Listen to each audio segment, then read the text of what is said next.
শুরু হয়ে গেল ভূত এফএম। আপনাদের সবাইকে ভূত এফএমে আমন্ত্রণ জানাচ্ছি এবং আশা করছি যে যেখানে আছেন ভালো আছেন, সুস্থ আছেন। এবং আজকের ভূত এফএম শুরু করতে চাই একটা আমরা ইমেল দিয়ে, যে ইমেলটি আপনাদেরই পাঠানো ইমেল। চলুন শুনে আসি আমাদের আজকের প্রথম ঘটনা। আসসালামু আলাইকুম লিসেনার্স, রাকিব রাহান বলছি। আমি এখন যে ঘটনাটি শেয়ার করব সেটা আমাকে পাঠিয়েছেন মামুন আব্দুল্লাহ ভাই, বাগেরহাটের ফকিরহাট থেকে। তো আমি তার ভাষার মধ্যে ঘটনাটি শেয়ার করতেছি। ঘটনার সময়কাল ছিল 1920 থেকে 1925 সালের মাঝামাঝি কোনো একটি সময়ে। ঘটনাটি যার সাথে ঘটে তিনি তার বড় দাদু, নাম গফুর মিয়া, পেশায় ছিলেন একজন মাঝি। তো গফুর মিয়ার আসলে সাহসের কোনো কমতি ছিল না। তিনি রাত বেরাত খেয়া বেড়াপড় করতেন, ভালো মাছও শিকার করতেন। গফুর মিয়া মাঝিও হয়, তার পরিবারে বেশ আসলে অভাব ছিল। অভাব অর্জনের সংসারে তিনি একাই উপার্জনক্ষম ব্যক্তি। গফুর মিয়া একটা সময় সিদ্ধান্ত নেন যে তিনি খেপারের পাশাপাশি রাত্রেবেলা মাছ ধরবেন। তো যেভাবে সেই কাজ পরদিন থেকে জাল নিয়ে তিনি সন্ধ্যা অবধি নৌকা খেপারে পার করতেন এবং সন্ধ্যা শেষে গভীর রাত অবধি তিনি নদীতে মাছ শিকার করতেন। তো একদিন তেমন প্রতিদিনকার মতোই তিনি মাছ শিকার করছিলেন আসলে নদীতে। চারিদিকে নিস্তব্ধ পরিবেশ, উপরে চাঁদের আলো। তো এক কথায় জনমানব নিস্তব্ধ একটা পরিবেশ আসলে।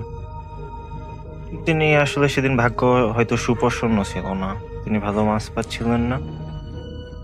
অনেক চেষ্টা করছিলেন আসলে, তিনি ভালো মাছ পাচ্ছিলেন না। তো হঠাৎ তার কানেও নদীর অপর প্রান্ত থেকে একটি আওয়াজ ভেসে আসে, গফুর ভাই, ও গফুর ভাই। তো তিনি বুঝতে পারেন যে নদীর ও প্রান্ত থেকে কেউ তাকে ডাকছেন নদী পারাপারের জন্য। তিনি তাকে অপেক্ষা করতে বলেন এবং জাল গুটিয়ে তিনি তার কাছে যান। মনে মনে ভাবতে থাকেন, আজ মাছও ভালো পেলাম না, একটা লোক পারাপার করতে পারবো, যাক ভালোই হবে। এনাকে পারাপার করেন তিনি বাড়ির উদ্দেশ্যে রওনা দিবেন। তিনি তাকে নিয়ে নদীর এই প্রান্ত থেকে অন্য প্রান্তের উদ্দেশ্যে রওনা দেন। কিছুটা পথ আসার পর তিনি তার সঙ্গে কথা বলতে, নদীর নৌকায় যে লোকটা বসেছিল তার সঙ্গে কথা বলার চেষ্টা করেন। ভাই, কোথা থেকে আসলেন? নৌকায় বসে থাকা লোকটা আসলে সাড়া দেয় না। তিনি আবারও ডাকলেন, ভাই, কোথা থেকে আসলেন? আবারও লোকটি সাড়া দেয় না। তো গফুর মিয়া ভেবে নিলেন এটা হয়তো তার সমস্যায়, কথাটা কম বলেন। তিনি নৌকার দাঁড় বাইতে থাকেন। কিছু সময় যাওয়ার পর তিনি আসলে খেয়াল করলেন, তিনি তো সচরাচর এই নদীতে খেয়া পারাপার করে থাকেন, তো কতটুকু সময় লাগে বা কত সময় লাগবে সেটা আসলে জানার কথা। তিনি ভাবলেন স্বাভাবিকের যে অনেকক্ষণ দাঁড় বাইছেন, কিন্তু এখনো মাঝ নদীতে তিনি আসতে পারেননি বা মাঝ নদীতে এসেছেন এমনটা। এবার তার মনে কিছু একটা খটকা লাগে। তিনি লোকটাকে আবার রাখতেন, ভাই, কোথা থেকে আসলেন? এবার নৌকার অপর প্রান্তে বসে থাকা লোকটা তার দিকে মুখ উঁচু করে কথা বলতে শুরু করেন। গফুর মিয়াও যখন মুখ উঁচু করে কথা বলতে যাবেন, তিনি যা দেখলেন সেটা আসলে দেখার কথা ছিল না গফুর মিয়া। তিনি দেখলেন লোকটার দুই হাতে দুটি বাচ্চা, যাদের উচ্চতা ছিল অস্বাভাবিকের চেয়ে অনেক বেশি। চোখ দুটো ছিল গাঢ় লাল। এতক্ষণ আসলে যে কেন সবকিছু উল্টাপাল্টা ঘটছে এটা বুঝতে আর বাকি রইল না গফুর মিয়ার। তিনি এক হাতে হারিকেন নিয়ে অন্য হাতে দিয়ে এক হাত দিয়ে দাঁড় বাইতে থাকতেন এবং মনে মনে যতটুকু সূরা কালাম পারতেন পড়তে থাকলেন। আসলে অপর প্রান্তে, নৌকার এক প্রান্তে গফুর মিয়া, অপর প্রান্তে বসে থাকা লোকটি দুই হাতে যে দুইটি বাচ্চা ছিল তিনি তাদের দিকে আবার খেয়াল করলেন। দেখলেন বাচ্চা দুটি কাঁচা মাছ যেন চিবিয়ে খাচ্ছেন এমনটা। তিনি মনে মনে সূরা কালাম আরো পড়তে থাকলেন এবং একটা সময় দেখা গেল যে বাচ্চা এবং সেই লোকটা দুজনেই পানিতে ঝাঁপ দিয়ে চলে গেল। তিনি কোনো রকম ঘাটে আসলেন, নৌকা ঘাটে বেঁধে বাড়ির উদ্দেশ্যে যাবেন, এমন সময় তিনি জ্ঞান হারালেন। পরের দিন সকালে কিছু লোক তাকে নদীর পাড়ে অচেতন অবস্থায় আবিষ্কার করেন এবং তার বাড়িতে নিয়ে যান। বাড়িতে নেওয়ার পর গফুর মিয়া যখন জ্ঞান ফেরে তখন পরিবারের সব লোক জানতে চায় যে ঘটনাটা কি আসলে।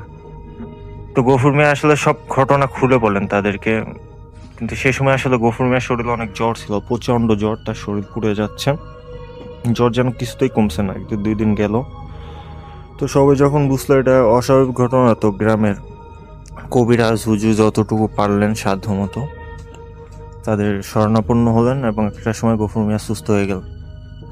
তো যে কবিরাজ তাকে ঠিক করে তুলেছিল সে তাকে বলেছিল যে আপনি দিনের বেলায় যা পারবেন করবেন, যতটুকু খেয়া পারাপার করতে পারবেন করবেন, কিন্তু রাতের বেলায় যেন আপনি আর ঘাটে না যান, ওটা খুব খারাপ কিছু ছিল। তো গফুর মিয়া একটা সময় যায় যে সব ভুলে যায় আসলে। তো ভুলে যাওয়ার পর তিনি প্রতিদিনের মতো আবার নদী খেয়া পারাপার করতে যান এবং সাথে জালটা নিয়ে যান। তো মাছ ধরেন, কোনো সমস্যা হয় না। তো হঠাৎ একদিন তার পাশের বাড়ির নিকট আত্মীয় তাকে বলেন যে দূরে একটি গ্রামে তাকে পৌঁছে দিতে হবে খিয়া দিয়ে, বিনিময়ে তিনি তাকে উচ্চ মূল্য দিবেন। তো তিনি বিকালে তাকে নিয়ে রওনা দেন। আস্তে আস্তে আসলে প্রায় সন্ধ্যা হয়ে যায়।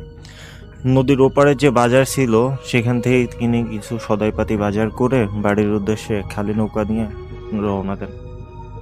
তো হয়তোবা মাঝ নদীতে এসেছেন এমন সময় তিনি খেয়াল করলেন তার নৌকার দুই পাশে দুইটা কি জিনিস যেন স্রোতের উপর দিয়ে লাফাচ্ছে। প্রথমে তিনি মাছ ভাবলেও আসলে মাছ তো একবার লাফানোর কথা, প্রতিনিয়ত লাফাচ্ছে। তিনি আফসা আলোয় হারিকেনটা উঁচু করলেন এবং আফসা আলোয় দেখতে পেলেন সেই রাত্রে সে বাচ্চা দুটি দুই পাশে লাফাচ্ছে।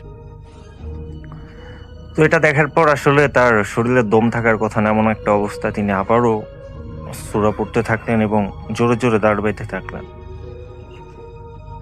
তো আসলে তিনি একটা সময় নদীর ওপারে পৌঁছে যান এবং খেয়া ঘাটে বেঁধে তখন দেখেন তিনি সবকিছুই ঠান্ডা, আর কি কোনো কিছু নাই তার আশপাশে বা নদীতে বা খেয়া ঘাটে কোথাও নাই। সে বাচ্চা দুটিকে তিনি আর দেখেন না। তো তিনি মনে মনে ভাবলেন হয়তো আজ তিনি রক্ষা পেয়েছেন। তিনি বাড়ির উদ্দেশ্যে রওনা দিয়ে, তো তার বাড়ির নদী থেকে তার বাড়ি যাওয়ার পথটা ছিল আসলে ধান ক্ষেতের ভিতর দিয়ে, ধান ক্ষেতের মাছ দিয়ে আলের উপর দিয়ে যেতে হয়। তিনি হাঁটতে থাকলেন এবং মাঝপথে এসেছেন এমন সময় তিনি খেয়াল করলেন যে তার পিছন থেকে কেউ তাকে ডাকছে, তার নাম ধরে রাখছে। তো তিনি পিছনে ঘুরে তাকালেন, কাউকেই দেখলেন না। তিনি এটা মনের ভুল ভেবে, হয়তো ভয় পেয়েছেন, মনের ভুল ভেবে আবার হাঁটা শুরু করলেন। তো তিনি হাঁটতে যাবেন, সামনে যেই পলক ঘুরালেন, চোখের পলক ঘুরায় এসে দেখতে পেলেন তার রাস্তার মাঝখানে সেই বাচ্চা দুটি দাঁড়িয়ে আছে এবং একে অন্যকে বলছে, তুই খাবি না আমি খাবো। এটা দেখার পর আসলে তিনি আরো ভয় পেয়ে যান, সব থেকে বেশি ভয় পান এবং তিনি ভাবলেন এবার তিনি দৌড় দিবেন। কিন্তু আসলে দৌড় দিতে যাবেন এমন অবস্থায় দেখলেন তার পা যেন অবশ হয়ে গেছে, বরফ হয়ে গেছে, নড়তে পারতেছেন না। তিনি মনে মনে আরো সূরা কালাম পড়তে থাকলেন এবং চোখ বন্ধ করে আল্লাহকে ডাকতে থাকলেন, আল্লাহ আল্লাহ বলে। তো তার কানে আসলে প্রতিনিয়ত সেই কথা তিনি তার কানে ভেসে আসছিল যে তুই খাবি না আমি খাবো, তুই খাবি না আমি খাবো, বাচ্চা দুটি বলছে। একটা সময় আল্লাহ হয়তো তার দিকে ফিরে চায়, তিনি নড়াচড়া করতে পারেন। তো তিনি আসলে পিছন দিকে ডান দিকে সামনের দিকে না যেয়ে তিনি ডানে যে ধান ক্ষেত ছিল সেটির মধ্যে দিয়ে দৌড় দেন। একটা সময় তিনি জ্ঞান হারান। 3 দিন পর তিনি যখন জ্ঞান ফেরে তিনি নিজেকে তার বাসার খাটে আবিষ্কার করেন এবং পরিবারের লোকজন তার পাশে দাঁড়ানো, তিনি সবকিছু তাদেরকে আবার খুলে বলেন। এবং তার শরীরে প্রচন্ড জ্বর ছিল, তার শরীর পুড়ে যাচ্ছিল, কিন্তু এবার অনেক ডাক্তার কবিরাজ দেখানোর পর ঠিক হয় না, তার জ্বর কিছুতেই কমে না। যতটুকু সাধ্য ডাক্তার কবিরাজের কাছে যান, কিন্তু তার জ্বর কিছুতেই ঠিক হয় না এবং কিছুদিন পরেই গফুর মিয়া মারা যান। তো এভাবে একটি মৃত্যুর মধ্য দিয়ে আসলে ঘটনাটি শেষ হয়, যেটা আমাকে মামুন আব্দুল্লাহ ভাই বাগেরহাট থেকে পাঠিয়েছেন। ধন্যবাদ তাকে এবং ধন্যবাদ সকল লিসেনারদেরকে।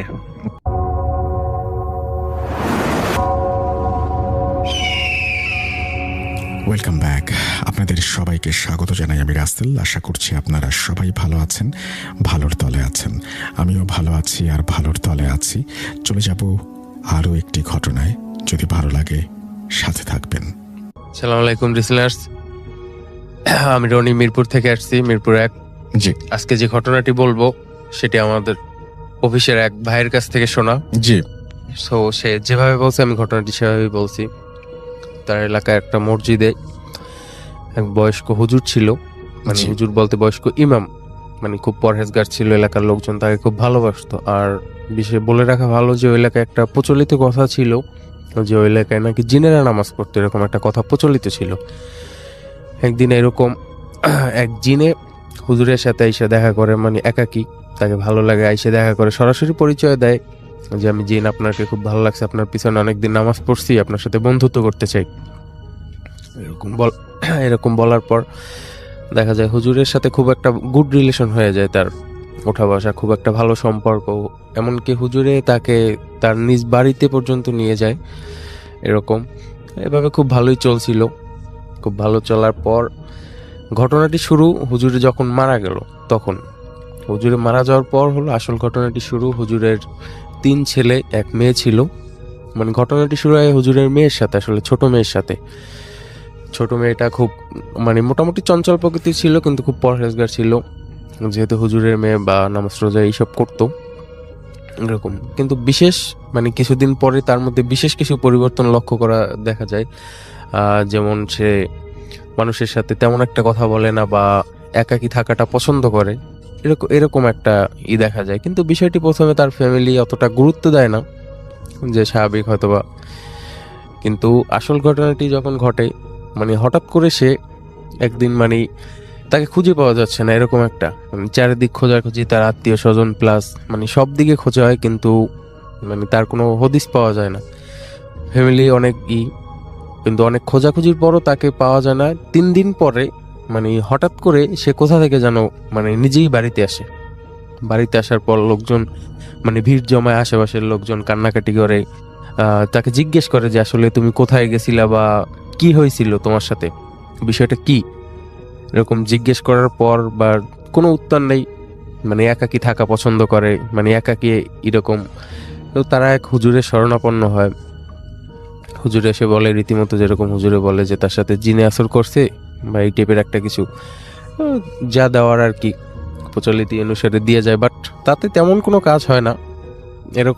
এরকম ঘটনা অহরহ ঘটেই চলতেছে। যেমন একাকী হয়ে গেছে, আরো শরীরের অবস্থা খারাপ হয়ে যাইতেছে, প্লাস মানুষের মধ্যে থাকে না, এরকম একটা দেখা যাচ্ছে। মাঝে মাঝে দেখা যায় যে 2-1 দিনের জন্য তাকে খুঁজে পাওয়া যায় না। এরকম ঘটনাটা মানে কমন হয়ে গেছে একটা পর্যায়ে। সো একজন আইসা বলল, মানে একটা হুজুর বলল যে ওর সাথে যেটা আছে খুব শক্তিশালী জিন, একে সারাতে হলে মানে কোনো বড় হুজুরের শরণাপন্ন হতে হবে। পরিবারের সবাই খুব মানে খোঁজাখুঁজির পরে দেখা যায় তাদের মানে গ্রাম থেকে একটু দূরে, কিছু দূরে একটা হুজুরের সন্ধান পেল। হুজুরে মানে বড় ধরনের আলেম, তাকে যে সব ঘটনা খুলে বলার পর হুজুরে অ্যাটলিস্ট আসলো, এসে মানে যেভাবে দরকার আর কি, মানে তার প্রসেসিং অনুযায়ী মানে জিন হাজির করার পর মানে সে সালাম দিল, সালামের উত্তর দিল। তারপর হুজুর যখন জিজ্ঞেস করলো যে তোমার মানে কি ব্যাপার, যে মেয়েটার উপর তুমি কেন এরকম নির্যাতন করতেছো, বা কেন এরকম করতেছো, তখন জিনটা খুলে বলে যে আমি এই মসজিদে নামাজ পড়তাম, তো ওর বাবার সাথে আমার সাথে খুব একটা মানে ভালো সম্পর্ক হয়ে যায়। আমি ওর বাসায় যখন আসছি তখন ওকে আমার ভালো লাগে। আসলে আমি ওকে বিয়ে করতে চাইতেছি, কিন্তু ওকে আমি ছাড়বো না, এরকম একটা কিছু। হুজুরে বলে যে না, সেটা কি করে সম্ভব। এরকম অনেকক্ষণ কথা কাটাকাটির পর শেষ পর্যায়ে যেতে রাজি হওয়ার পর যেরকম আর কি কথা, যে গাছের ডাল ভেঙে যাবে এরকম, তাদের বাড়ির বের হওয়ার পথে একটা বড় গাছ ছিল, গাছের একটা ডাল ভেঙে দিয়ে যায়। পরবর্তীতে দেখা যায় মেয়েটা বিভিন্ন তদবিরের পর সুস্থ আছে। আর শেষ পর্যায়ে ঘটনাটি প্রায় 6-7 বছর আগের ঘটনা, কিন্তু বর্তমানে মেয়েটার একটা বাচ্চাও আছে, স্বামী সংসার নিয়ে খুব ভালো আছে। এই ছিল রাসেল ভাই আমার ঘটনা। Thank you so much. আপনার ঘটনার জন্য আপনাকে ধন্যবাদ, এবং আশা করছি যে আপনাদের এই ঘটনাটিও ভালো লেগেছে।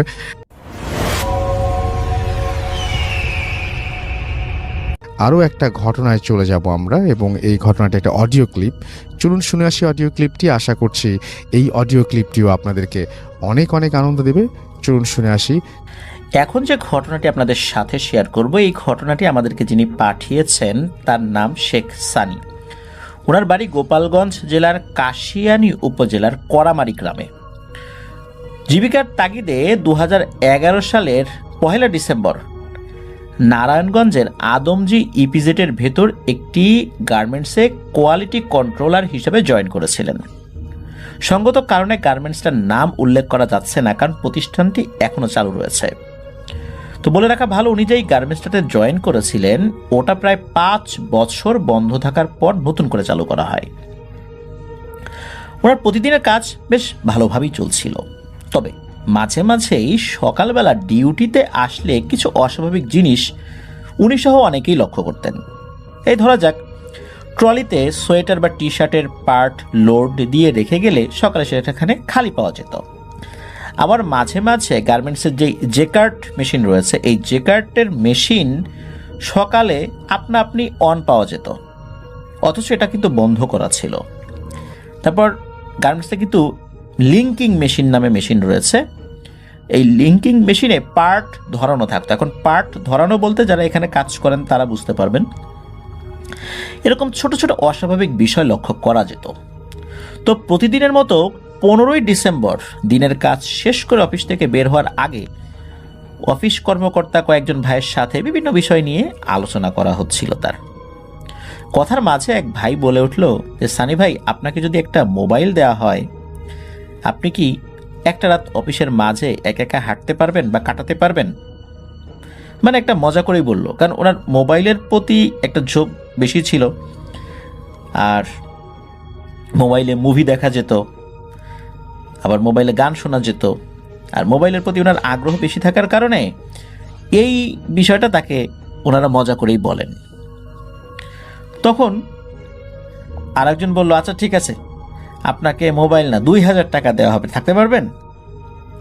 তো উনি আবার বললো যে, ভাই টাকা পয়সা দিতে হবে না, হেডফোন কানে দিয়েই একটা রাত এমনি কাটাই দিতে পারবো। তো এক ভাই আবার পাশ থেকে বলে উঠল যে, সানি, অফিসের মাঝে এমনিতেই কিন্তু অনেক অস্বাভাবিক ঘটনা ঘটছে, তুমি ওদের কথা শোনো না, এটা করা ঠিক হবে না। তো সানি ভাই আবার আগ্রহ নিয়ে বললেন যে, আরে কিছু হবে না, আমি থাকবো একটা রাত। তো কথা অনুযায়ী পরের দিন 16ই ডিসেম্বর অফিসের সকল কার্যক্রম বন্ধ থাকবে। ওই রাতেই উনি একা রাত কাটানোর সিদ্ধান্ত নিলেন সকলের সাথে কথা বলে।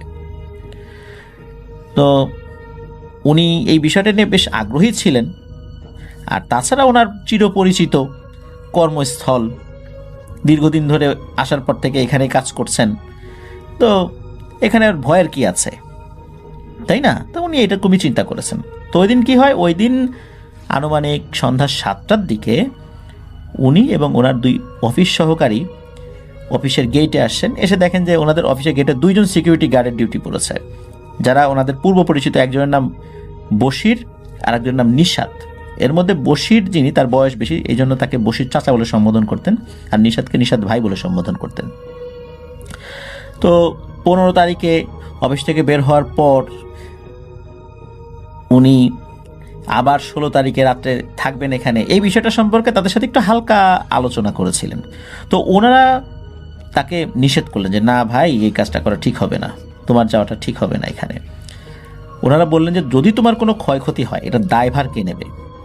আর ক্ষয়ক্ষতি হলেও তুমি এই বিষয়টা যদি কাউকে জানাও, তোমার চাকরিও থাকবে না, অনেক ধরনের সমস্যাই হবে।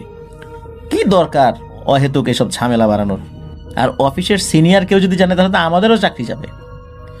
তখন এই সানি ভাই বললেন যে, না না, কেউ জানবে না, ইনশাল্লাহ আমারও কোনো প্রবলেম হবে না। যাই হোক, ওই 2 জন তো, যারা ওনার সাথে ছিলেন 2 জন আর কি, 2 জন অফিস সহকারী, তারা তো ওনাকে বিদায় দিয়ে চলে গেলেন। তো বলে রাখা ভালো, গেট দিয়ে ঢোকার পর সামনে একটা ফিল্ড রয়েছে, বেশ লম্বা চওড়া একটা জায়গা। তো ওখানে দাঁড়ালে অফিসের ভেতরের কোনো কিছুই টের পাওয়া যায় না। তো উনি যখন অফিসের মধ্যে ঢুকেছেন, তখন ঘড়িতে উনি টাইম দেখেন রাত 8টা কি 8:15 মতো বাজে। তো সারা রাত যেহেতু থাকবেন ওখানে, তাই বাসা থেকে ফোনে ফুল চার্জ করে নিয়ে এসেছিলেন, আর কয়েকটা মুভি ডাউনলোড দিয়ে নিয়ে এসেছিলেন। ওই সময় কিন্তু এরকম স্মার্টফোন এতটা অ্যাভেলেবল ছিল না, তবে যেই ফোনগুলো ছিল ওটাতে কিন্তু ওই মুভি দেখা যেত আর কি। তো উনি ভেবেছেন সারা রাতটা না ঘুমায় পার করবেন। তো ব্যাগের ভেতর রাতের বেলা যেই খাবারটা উনি খাবেন সেই খাবার নিয়ে আসেন, এবং হালকা কিছু নাস্তাও নিয়ে এসেছিলেন। তো অফিসের হালকা একটু বিবরণ দেওয়া জরুরি। ওই অফিসের নিচের ফ্লোরে প্রথম যেটা আর কি, প্রথম জেকার্ট, তারপর লিঙ্কিং শেষে ফিনিশিং সেকশন, তারপর দোতলায় উঠে বাম দিকে অফিসের মসজিদ, যেখানে সবাই নামাজ আদায় করে, আবার ডান দিকেও জেকার্ট। তো উনি থাকবেন ফিনিশিং সেকশনের ভেতরে। তো রাত 11টার দিকে উনি রাতের খাবার শেষ করেছেন, ফোনটা কানে দিয়ে গান শুনছেন। তো ঘড়ির দিকে তাকিয়ে একটা সময় দেখলেন যে রাত 12টার বেশি বেজে গেছে, তখন মানে 1 ঘন্টার বেশি সময় ধরে উনি গান টান শুনেছেন আর কি, যে সবকিছু ঠিকঠাক, সবকিছু স্বাভাবিকই মনে হচ্ছে, কোনো অস্বাভাবিকতা নাই। তো উনি চিন্তা করলেন যাই উপর দিকে একটু ঘুরে আসি। উনি সিঁড়ি বেয়ে উপরে উঠে ডান দিকে জেকার্টের ভেতর যখন যাবেন, তখন হঠাৎ করে চোখ পড়ে বাম সাইডে মসজিদের দরজায়, মানে নামাজের জায়গা যেটা ওখানে ছিল ওই বিল্ডিংয়ে। তো উনি দেখলেন দরজাটা আপনা আপনি খুলে গেল।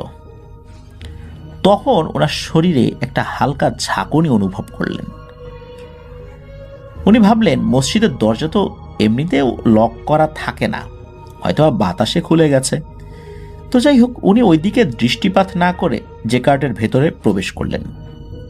তো জেকার্ট মেশিন যেখানে থাকে ওখানে নাকি 24 ঘন্টায় এসি অন করা থাকে মেশিনগুলোকে ঠান্ডা রাখার জন্য।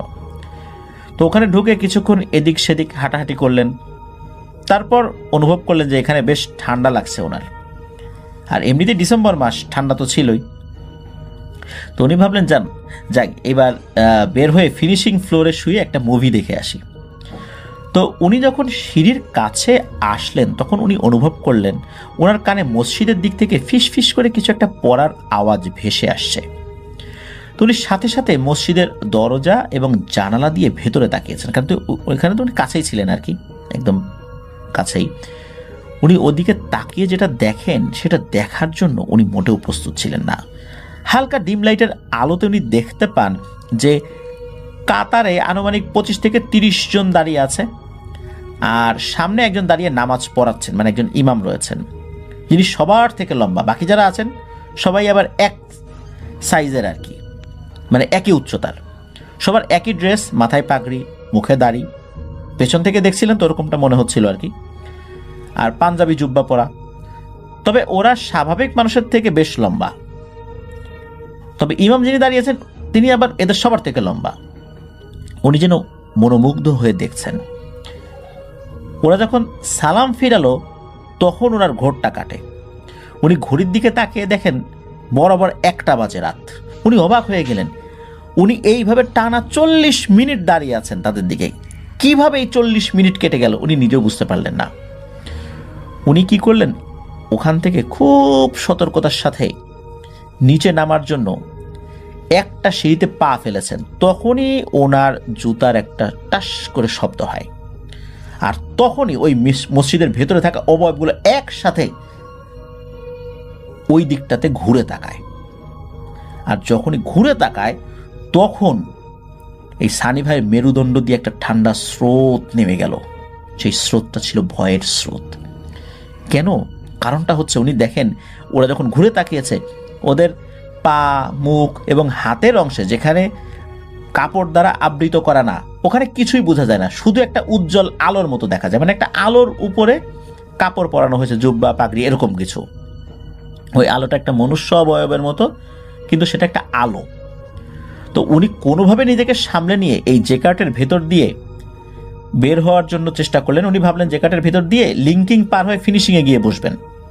তো জেকার্টের ঢুকতেই উনি যেন বাকরুদ্ধ হয়ে গেলেন। দেখলেন জেকার্টের ভিতর কোনো আলো নেই, তবে প্রতিটা মেশিন অন হয়ে আছে, আর মেশিনে কাজ করার সময় এক ধরনের টুট টুট টুট শব্দ শোনা যায়, এটাও শোনা যাচ্ছে। একটা সিরিয়ালে আনুমানিক 50 থেকে 60টা মেশিন রয়েছে, এমন 15টা সিরিয়াল রয়েছে।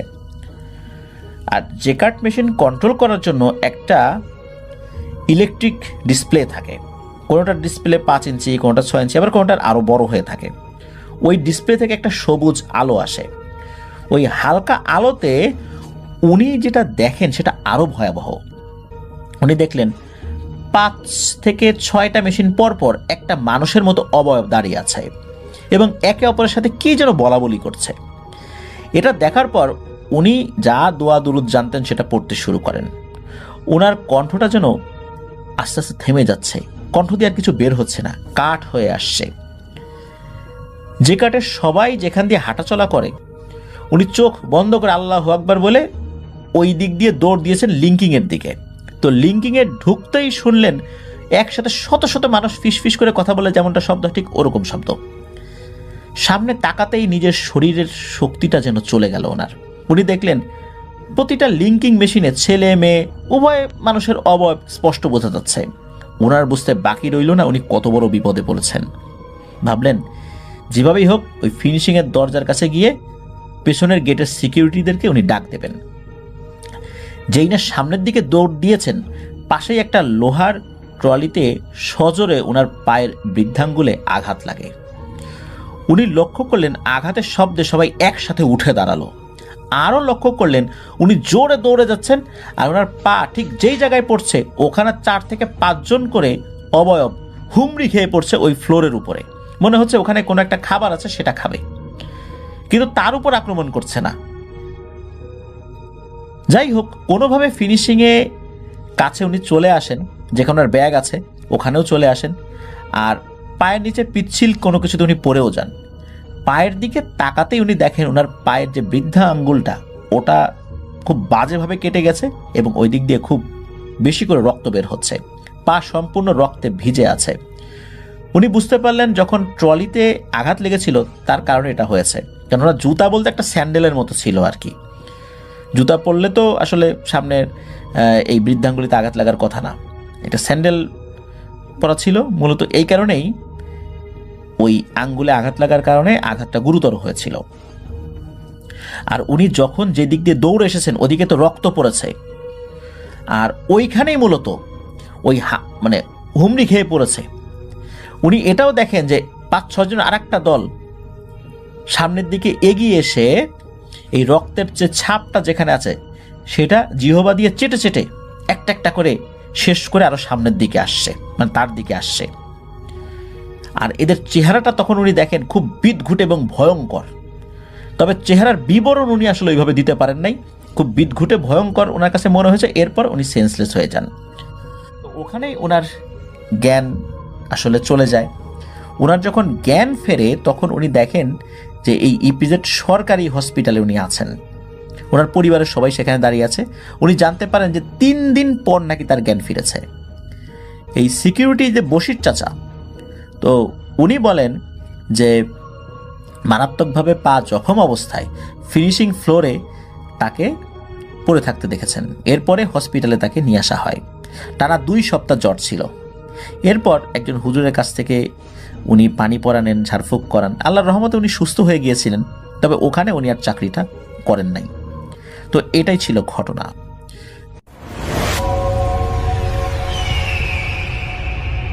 প্রিয় লিসেনার্স, এই এপিসোডে আপনারা শুনবেন গ্রামের ভয়ঙ্কর ঘটনাগুলো। এছাড়াও আরো অনেক ঘটনা শুনতে পাবেন। শুধুমাত্র বাছাইকৃত ভয়ঙ্কর ঘটনাগুলো দিয়ে সাজানো হয়েছে আজকের এপিসোড। আপনারা যারা বাছাই করা ঘটনাগুলো শুনতে চান তারা অবশ্যই এই চ্যানেলটি সাবস্ক্রাইব করে পাশে থাকুন। আর ইতিমধ্যে যারা সাবস্ক্রাইব করেছেন তাদেরকে জানাই অসংখ্য ধন্যবাদ। এই চ্যানেলে অসংখ্য ঘটনা পাবলিশ করা আছে, আপনারা চাইলে সেই ঘটনাগুলো শুনে আসতে পারেন।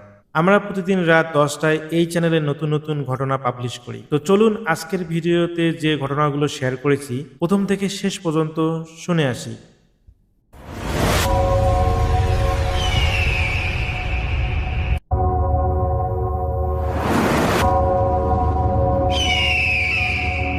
Welcome back. আপনাদের সবাইকে স্বাগত জানাই আমি রাসেল। আশা করছি আপনারা সবাই ভালো আছেন, ভালোর তলে আছেন। আমিও ভালো আছি আর ভালোর তলে আছি। চলে যাব আরও একটি ঘটনায়। যদি ভালো লাগে সাথে থাকবেন। আমার ফুফাতো ভাই যেভাবে বলছে, উনি বলছে ওনাদের গ্রামের বাড়ি ছিল খিরাটি মনোহরদী, কাপাসিয়া উপজেলা খিরাটি মনোহরদী, আর জেলা নরসিংদী। আমাদের বাড়িও সেই নরসিংদী মনোহরদী। আমার আপন ফুফাতো ভাই ওনাদের বাড়ির পাশে একটা ঘটনা, বাড়ির পাশে যে ছেলে ঘটনা, ওনার ছেলেটার নাম ছিল কাজল। ঠিক আছে, কাজল সে খুব ভালো দেখতে, সে ভালো ছাত্র এবং দেখতে শুনতে খুব সুন্দর। সে মাদ্রাসায় পড়াশোনা করতো। মাদ্রাসা ওই নিজামিয়া কি জানি, জামিয়া নিজামিয়া কুতুবখানা কি নাম ছিল একটা, নামটা আমার খেয়াল নেই। বহুত পুরানা মাদ্রাসা।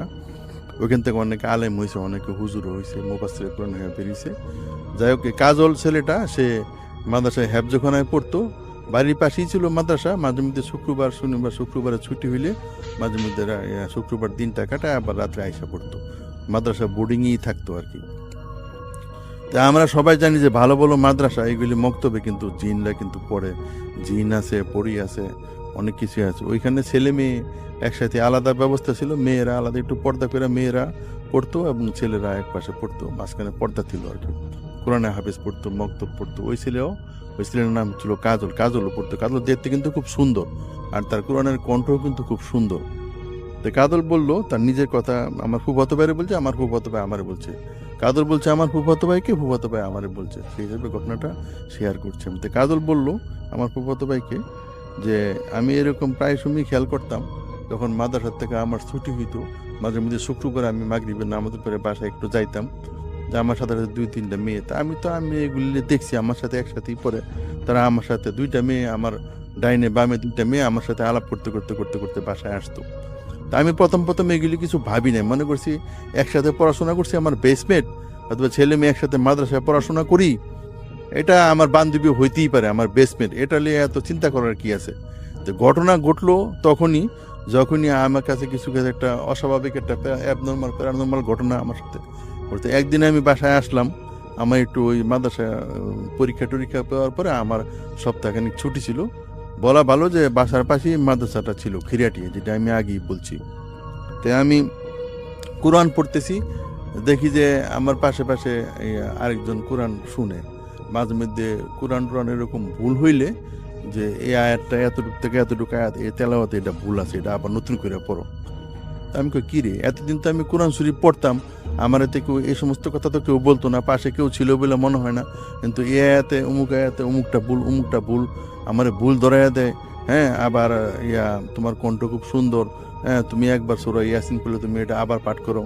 তা আমি খুঁজে বেড়াইতাম যে কে এটা, আমার কোরআন শরীফ মাঝে মধ্যে রাত্রে পড়ি আমি, ছেলেটা আবার বলছে আগের চেহারা খুব সুন্দর ছিল এবং তাহাজ্জুদ নামাজও পড়তো এই অল্প বয়সে। তার বয়স ছিল কত, 18 কি 20 এরকম হবে।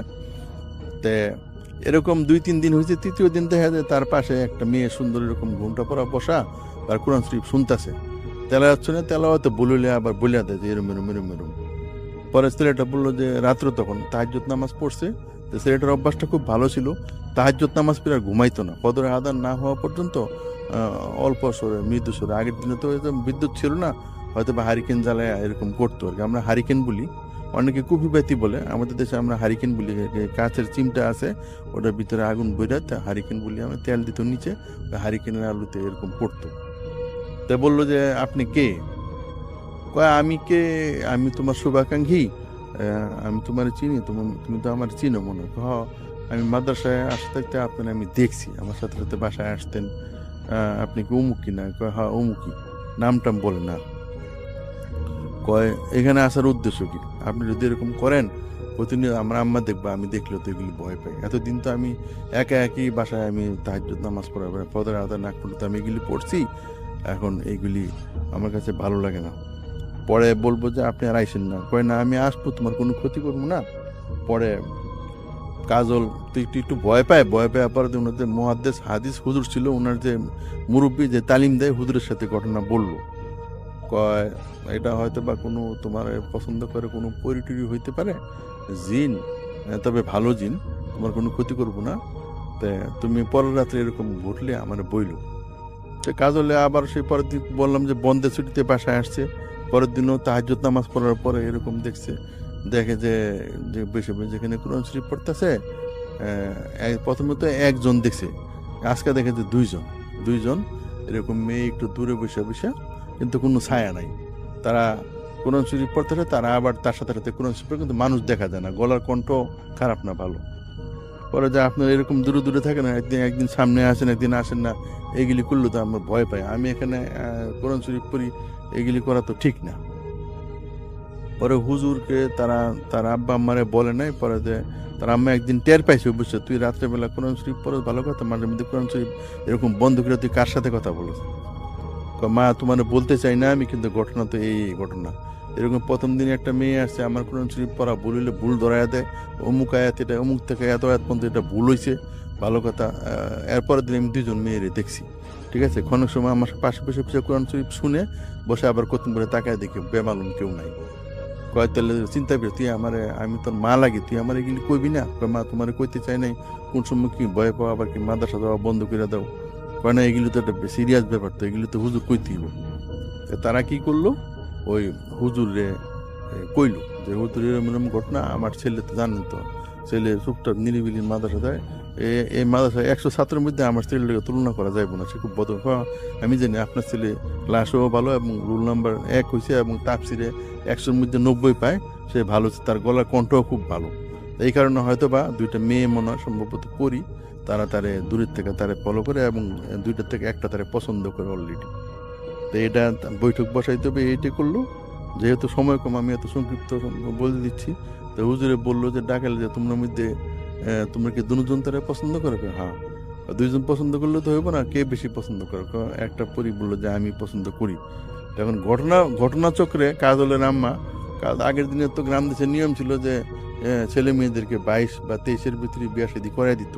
তো কাজলের বয়স তখন 21-22 এরকম ছিল। তো কাজলের মা চিন্তা করলো যে এটা বিয়া শাদী আমি করাই দিই, ঘরে বউ আনলে হয়তো বা জিনটা পরির আসর ছাড়াইয়া দিলে আর কোনো সমস্যা হইব না। তো কাজলের মা চিন্তা করলো যে ঠিক আছে ছেলেরে বিয়া দিয়ে তুমি, এরকম চিন্তা ভাবনা করলো। হুজুরে করলো যে আপাতত তাবিজ ব্যবহার করো, তুমি আশা করি কোনো সমস্যা হবে না। তারপরে ষষ্ঠ রাত্রে গিয়া, যেদিন মাদ্রাসা খুলবো, 7ম 7 দিন বন্ধ, ওই দিন আবার আসলো আয়সা, ওই মেয়ে একদম স্বরূপে চেহারাই আসলো। আয়সা বললো তোমার আম্মা বিয়া শাদী ঠিক করছে, কিন্তু আমি তোমার পছন্দ করি, এখন তোমার আম্মা তুমি বুঝায় বলো যে আমি তোমার কোনো ক্ষতি করবো না, আমি তোমার স্ত্রী হিসেবে থাকতে চাই আজীবন। তো কাজল কয় তুমি তো পরিজাত, ঠিক আছে, আর আমরা হলে মানুষ জাত, এটা তো 2টা আসলে মিল হয় না, এটা কিভাবে সম্ভব? How it possible? এটা তো আমার আম্মা অ্যালাউ করবো না, হুজুর তো অ্যালাউ করবোই না। অ্যালাউ না করলেও তোমার তো মেয়েটা আবার ভালো, তোমার তো বলতে হবে, ঠিক আছে? তোমার আম্মারে ডাকাও। তার আম্মার একদিন ডাকাইছে, সরাসরি দেখা দিছে, কথা বলছে যে আপনার ছেলের আমি পছন্দ করি খুব, কিন্তু আপনি অন্য জায়গায় বোয়ান না, আমরা আপনার ছেলে কোনো ক্ষতি করবো না, আমি যদি আমগো দেশে নিয়ে যেতে চাই তার নিয়ে যাবো, ওইখানে নিয়ে সুখে শান্তিতে বসবাস করবো, অথবা আপনি যদি বলেন মাঝে মধ্যে আমি আসবো, কিন্তু কোনো ক্ষতি করবো না আপনাকে, ঠিক আছে? ঘরে কাজ করবো, যাতে ভালো করে দিব। তো এটা তো হয় না, না কেন হয় না? আপনার ছেলের তো আমি কোনো খারাপ দৃষ্টিতে দেখি না। তর্কাতর্কি করলো, কয় না আমি যাবো না। তে হুজুরে ডাকাইলো, তো হুজুরে বললো যে ঠিক আছে এরকম যাইতে চায় না, তো পরে ঠিক আছে আমি আবার আব্বা আমার দেখাই আনি আপনার ছেলেরে, তুমি তো দেখাইতে নিয়ে তুমি তো ফেরত দিবে না। এ সমস্ত ঘটনা তো আমরা জানি, তোমরা একবার একটা দেশে গেলে কেউ নিয়ে গেলে তোমরা কে ফেরত দাও নাকি? সস্তা কথা। তো হুজুরে বলছে আমার সাথে ওয়াদা করতে হবে যে কাজল কিন্তু খুব ভালো ছাত্র, তোমরা কতদিন সময় লাগবে কি আসল বিষয়, তারে বাসা থেকে পরিস্থান থেকে ওখানে দেখা করে নিয়ে এসে আমার এখানে দেখা করাইবা। আচ্ছা ঠিক আছে, কয়েকদিন দিনও লাগবো না, এই জুহুরের নামাজের সময় নিয়ে যাবো, হয়তো মাগরিবের আপনার কিছু একটা আপনার ছেলেরা আপনারা পাইবেন। আচ্ছা ঠিক আছে, আমি অপেক্ষায় রইলাম। হুজুরে যদি না আসো তাহলে কিন্তু আমারও কিন্তু জিন আছে, আমি খবর লাগবো, তোমার কিন্তু ক্ষতি হইব। আচ্ছা ঠিক আছে। তো পরিটাকে জুহুরের নামাজের পরে তোমার বাড়ির পিছনে একটা বাগান ছিল, বাগানে তুমি এখানে থাকবা, আর কেউ জানাইবা না, তোমার আম্মা তো জানি এই ঘটনা, ঠিক আছে? আমি তো বইলেই নিছি, থাকবা, তোমার সাথে একটা গামছা থাকবো, টুপি পাঞ্জাবি পায়জামা পরো, আর যায় নামাজ তুমি তো যেটা নামাজ পড়ো, তুমি যায় নামাজ তোমার সাথে তুমি নিয়ে নিও, এই আর কি। আমি আসবো সময় মতো। তো কতক্ষণ পরে দেখা যায় একটা বাগানে বসে রয়েছে, এরকম ঠান্ডা বাতাস, এরকম জ্বর হওয়ার মতো বাতাস, তারপরে মেয়েটা আসলো, কয় তুমি এক কাজ করবা, তুমি তোমার যায় নামাজে বসো, ঠিক আছে? ধ্যানে সেজদার মতো ধ্যানে বসো বা নামাজ পড়ো, আমরা যেভাবে পড়ি, আমিও তোমার পাশে থাকবো, কিন্তু তুমি তোমার রিকোয়েস্ট তুমি চোখ বন্ধ রাখবা, তুমি এদিক সেদিক তাকাবা না। তে 5 মিনিট কি 7 মিনিট লাগবে, আমরা ইনশাল্লাহ যেভাবে ব্যবস্থার কথা সেভাবে বুঝতে। কাদলে বললো যে আমি চোখ বন্ধ করছি, সেজদার হালতে বসে রয়েছি, মেয়েটা আমার পাশে দাঁড়ায় ছিল, আমার ঘাট ধরে দাঁড়ানি ছিল। আমি দেখলাম যে মুহূর্তের মধ্যে, পলকের মধ্যে আমি একটু ভয়ে ভয়ে, এটা কাদল নিজের কথা বলতেছে, ভয়ে ভয়ে এরকম চোখ পিটি করে আমি তাকাই নিচে, দেখি যে এরকম দ্রুত বাতাসের বেগে এরকম শা করিয়া এরকম উড়ে যেতেছি, ঠিক আছে? যেটাকে বলা হয় যে ম্যাজিক্যাল কার্পেট, যেটাকে আমরা বলি আর কি, ম্যাজিক্যাল কার্পেট মানে জাদুর জায়নামাজ, ঠিক আছে? কার্পেট এরকম উড়ে আলিফ কালে আমরা দেখছি অবশ্য, আমি এরকম উড়ে যায়, এরকম অনেকটা সেরকম আর কি। আমি অনিদে আগে বিশ্বাস করতাম না, জিন পুরি এগুলি খুব অনেক ক্ষমতা দিছে আল্লাহ অথবা আছে, তারা বিভিন্ন মন্ত্রতন্ত্র করে, বিভিন্ন দোয়া কালামের কারণে তারা মুহূর্তের মধ্যে এক জগৎ থেকে অন্য জায়গায় যাইতে পারে, এরকম আমি আগেও ঘটনা শুনছি। এটা আপনারা বিশ্বাস করেন কিনা এটা আমি জানি না, তো ঘটনা আমি শুনছি, এবং আমি না আর অনেকেই আমারে বলছে, এই ভূতের এখানে FM যারা আসে আগে উপরেও হয়তো বলছে এটা ঘটনা কিন্তু সত্য, ঠিক আছে, মুহূর্তের মধ্যে তারা কোন জায়গায় যায়, গিয়ে দেশ থেকে মিষ্টি নিয়ে আইসা পড়ে, ঠিক আছে, বাজারের থেকে আইসা পড়ে, এগুলি তারা পারে, ঠিক আছে, এগুলি তাদের ক্ষমতা আছে। যাই হোক, গেছে, যাওয়ার পরে ওইখানে তার আব্বার কাছে নিয়ে গেছে, তুই এই মানব জমিন, মানব সন্তান, এটা তুই কেন আনছ, এখানে তো তুই পছন্দ করলেই হইব, তোর বয়স তো মাত্র কম, হ্যার বয়স তো 22-23, তাদের সমাজ অনুযায়ী তাদের বিয়ার বয়স হয়েছে। এখন কইতেছে যে কাদলে বলতেছে যে আপনার মেয়ের বয়স কত, 800 বছর। কাদলের মাথায় হাত দিছে, 800 বছর এখনো আপনার মেয়ে ইয়া হয় নাই, সাবালক হয় নাই, তাহলে কেমনি কি হইব? বাবা, আমগো দেশে এক একটা জিন কমপক্ষে 2000, 2500, 3000, 3500 বছর পর্যন্ত বাঁচে না। 800 বছর বয়স হইলে তোমাদের এখানে যে 22 বছর যেটা তোমরা বিয়ে সাথে করাও বা করে অনেকে, 25 বছরে মোটামুটি সাবালক, আমি এখানে 800 বছর মানে সে তার বয়স হয়েছে 12 কি 13, এখনো সে ষোড়শী বা ষোড়শী কন্যা হয় নাই বা অষ্টাদশী পরে নাই। 16তে ষোড়শী বলে, 18কে অষ্টাদশী বলে। তো 800 বছর হয়ে গেছে গা, এখনো কি জিনের সঙ্গে অনুযায়ী বলতেছে আমার মেয়ে নাবালক, তার মানে 1000 বছর বা 1200 বছর হইলে সে সাবালক হইব। তারপরে তাহলে যেটা কিভাবে সম্ভব? এটা সম্ভব, এটা কোনো ব্যাপার না, ওয়েট করতে। আমার ছেলে 800 বছর, এই তো কিছুদিন পরে সে 900 করলে আমরা এটা বিয়ে দিতে পারি। আমাদের এখানে নিয়ম আছে, আমাদের জিনের নিয়ম আছে, তারা দেয়। এখন তোমার আম্মা রাজি হইবে কিনা তুমি গিয়ে বলো, আর তুই বলে শুনে আনছ, আব্বা আনছি, এরকম মানুষের মতো কথাবার্তা। পরে বেশি কিন্তু সময় আমার হাতে নেই, আমার তারা আমি নিয়ে আসছি জোহরের নামাজের পরে, তারা মাগরিবের নামাজের আগে তারা বাসায় পৌঁছাই দিব, এটা কোনো সমস্যা নাই। আমি সাথে 2টা জিন পাঠাইতেছি। তো কি করলো, কাদলের মতো আগের বৈশা সে যায় না, আমাদের বৈশা খুব দ্রুত আবার বাসায় ফিরে আসলো। আইসা মায়ের ডাক দিলে ঘটনা এগুলো বল, মা এরম তার আব্বা তো বলতেছে তার মেয়ে বলে সাবালক হয় না, অথচ বয়স বলে 800। ঘটনাটা শুনে আমারও হাসি পাইল, ঠিক আছে। তো এখন বলে আর সময় লাগবে, সময় লাগলে ভালো, তাহলে তুমি ছেড়ে দাও, কবে তুমি তোমার মেয়ে সাবালক হইব, আর আমি কাদলের জন্য মেয়ে ঠিক করছি, এগুলি কি হয় নাকি? ঠিক আছে, এইগুলি করার পরে এই কোন মতি ছাড়তেছে না, মেয়ে কয় যে মা আমি হেরা সারা বাঁচুন না, এনতেন জিনের ওই পরীটা বলতেছে বাসায় গিয়া। এর মধ্যে আরেক ঘটনা করছে, পরীর ওই মেয়ে ওই পরীটারে ওই জিন দেশের আরেক পুরুষ জিন তারে পছন্দ করতো, কিন্তু তার বাপে আবার রাজি না, বিভিন্ন ঝামেলা। তো এই সেই কইরা তো হুজুরে কইলে যে তাবিজ দিয়া তারপরে ওই পরীটারে মানে তাবিজ দিতে পারে, কাছে আসতে পারে না, না আমাদের সময় দেখা সাক্ষাৎ দেয় না, দূরের থেকে দেখে কয়েকদিন ধরে এগুলি বন্ধ ছিল। কিন্তু যখন তারা হুজুরে কইছে যে এটা আসলে সময় না নিয়ে আপনি ছেলেরে বিয়া শাদী করাইতেছেন, আমারও মন টিকে না, কি সংসার টিকে কিনা, যেহেতু জিনপুরি ব্যাপার, এগুলি তো পরে বিয়া শাদী করলে হিতি বিপরীত হইতে পারে, পরি না কুশলে ঝামেলা আছে। তা আপনি মা হিসেবে বিয়া শাদী করাইতে চান, আমার কোনো আপত্তি নেই, আমি তাবিজ কলব দিয়ে দিলাম। তো মোটামুটি এই ঘটনার আরো 1-2 মাস পরে কাজল একটা মাত্রই ছেলে ছিল, যে বাবা তো আগেই মারা গেছে। কাজল আম্মা বলতেছে আমারও হায়াত পুরে আছে, আমি কবে বাঁচি মরি আমার কোনো ঠিক নাই, আমি ছেলেটাকে একটা বিয়া শাদী করাই, একটা বউ ঘরে একটা বউ আনতে চাই, দেখতে চাই সংসার তারা কেমন, এই আর কি আমার শেষ বাসন। তো ঠিক আছে, কথাবার্তা। ছেলে কয় যে আম্মা আর কিছুদিন পড়াশোনা করি হইল না, তারপরে মেয়েটার আইন না তারা বিয়া শাদী করায়। কিন্তু ঘটনা ঘটছে ওই দিন, যেদিন বিয়া শাদী করায় আনছে বউ, ওই দিনই ঘরের মধ্যে দুনিয়ার সে রাত্রেবেলা যখন বউয়া ঘরে বসতে, টিনের ঘর ছিল তো আগের দিনের, আরে কি বড় বড় এরকম চাক্কা, এরকম ঠাস ঠুস বাড়ির মধ্যে বড় বড় এরকম 5 ইঞ্চি ইটের এরকম ঢিল দিয়ে মনে হয় যে বাড়ি বাতাসে চারিদিকে টিনের চাল উড়াই ফেলাইবে, এই অবস্থা করতেছে, ঠিক আছে। নতুন বইগুলি ভয় পাইছে, কয় আপনাকে বাসার মধ্যে এরকম কি টিন, এরকম রাত্রেবেলা আমরা ঘুমাইতে পারি নাই, টিনের চাল। পরে সকালে টিনেরটা খুললেই ফেলাইছে, ঠিক আছে, টিনের স্ক্রু তো এগুলি স্ক্রু খুলে ফেলাইছে। আর কাজ হলে কয় যে আমার শরীরে এরকম একবার জ্বর আসে, একবার জ্বর সারে, তো এগুলিকে বউ তো ভয় পাইছে। তো হুজুরের কাছে, হুজুর সমস্যা হয়েছে, সমস্যা তো বেটা আমি আপনার আগেই বলছি, ঠিক আছে। আমরা হয়তো বজুর করে তাবিজ কবজ দিয়ে পরি আমরা ছাড়াইছি, কিন্তু পরি তো মনের থেকে তারে ছাড়ে নাই, ঠিক আছে। যেই কারণে আজকে আবার বউ আনছেন ঘরের ভিতরে, সেই কারণে আপনারা এরকম পরে চিন্তা করলো যে ঠিক আছে, এটা পরবর্তী বৈঠক দিতে হইব। তো বৈঠকের পরে ওই যে পরীর বাপেরও আনছে হুজুরে বলছে বিস্তারিত, এটা তো মানব সন্তান, এটা তো যে আপনার মেয়ে পরী, এটা তো এইভাবে হয় না। তো পরে তারা কি করলো, তো ঠিক আছে আমার মেয়ের বোঝাবো, তো আপনারা এটা ছেড়ে দিব, তারা পরে বুক দিতে হইব। এখন কয় কি বুক দিতে হইব, যে আমার মেয়ে এরকম কাজলে গিয়া ওই চৌরাস্তার মনে একটা বেলগাথা আছে, ওইখানে নিয়ে 2টা খাসি এটা দিয়ে দিতে হবে, সে একলা যাইতে হইব, যদি হয় তাহলে আমরা ছেড়ে দিব।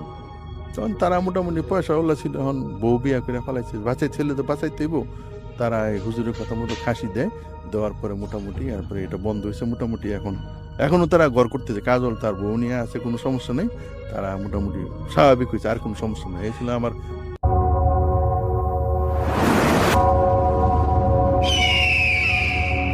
Welcome back. আপনাদের সবাইকে স্বাগত জানাই আমি রাসেল। আশা করছি আপনারা সবাই ভালো আছেন, ভালোর তলে আছেন।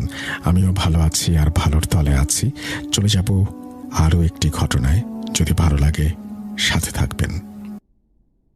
আসসালামু আলাইকুম, আমি মোহাম্মদ সিয়ামুল ইসলাম বলছি। আমি আজকে যে ঘটনাটি শেয়ার করব সেই ঘটনাটি পাঠিয়েছেন কাতার থেকে রুহেল ভাই। মূলত ঘটনাটি রুহেল ভাইয়ের বন্ধুর সাথে ঘটা এবং তার ওয়াইফের সাথে ঘটা। তিনি তার বন্ধুর নাম এবং তার ওয়াইফের নাম বলতে নিষেধ করেছেন, তাই আমি তাদের ছদ্মনাম ব্যবহার করছি। তার বন্ধুর নাম ধরে নিলাম রাসেল এবং ওয়াইফের নাম ঈশিতা। তো আমি সরাসরি ঘটনায় চলে যাচ্ছি।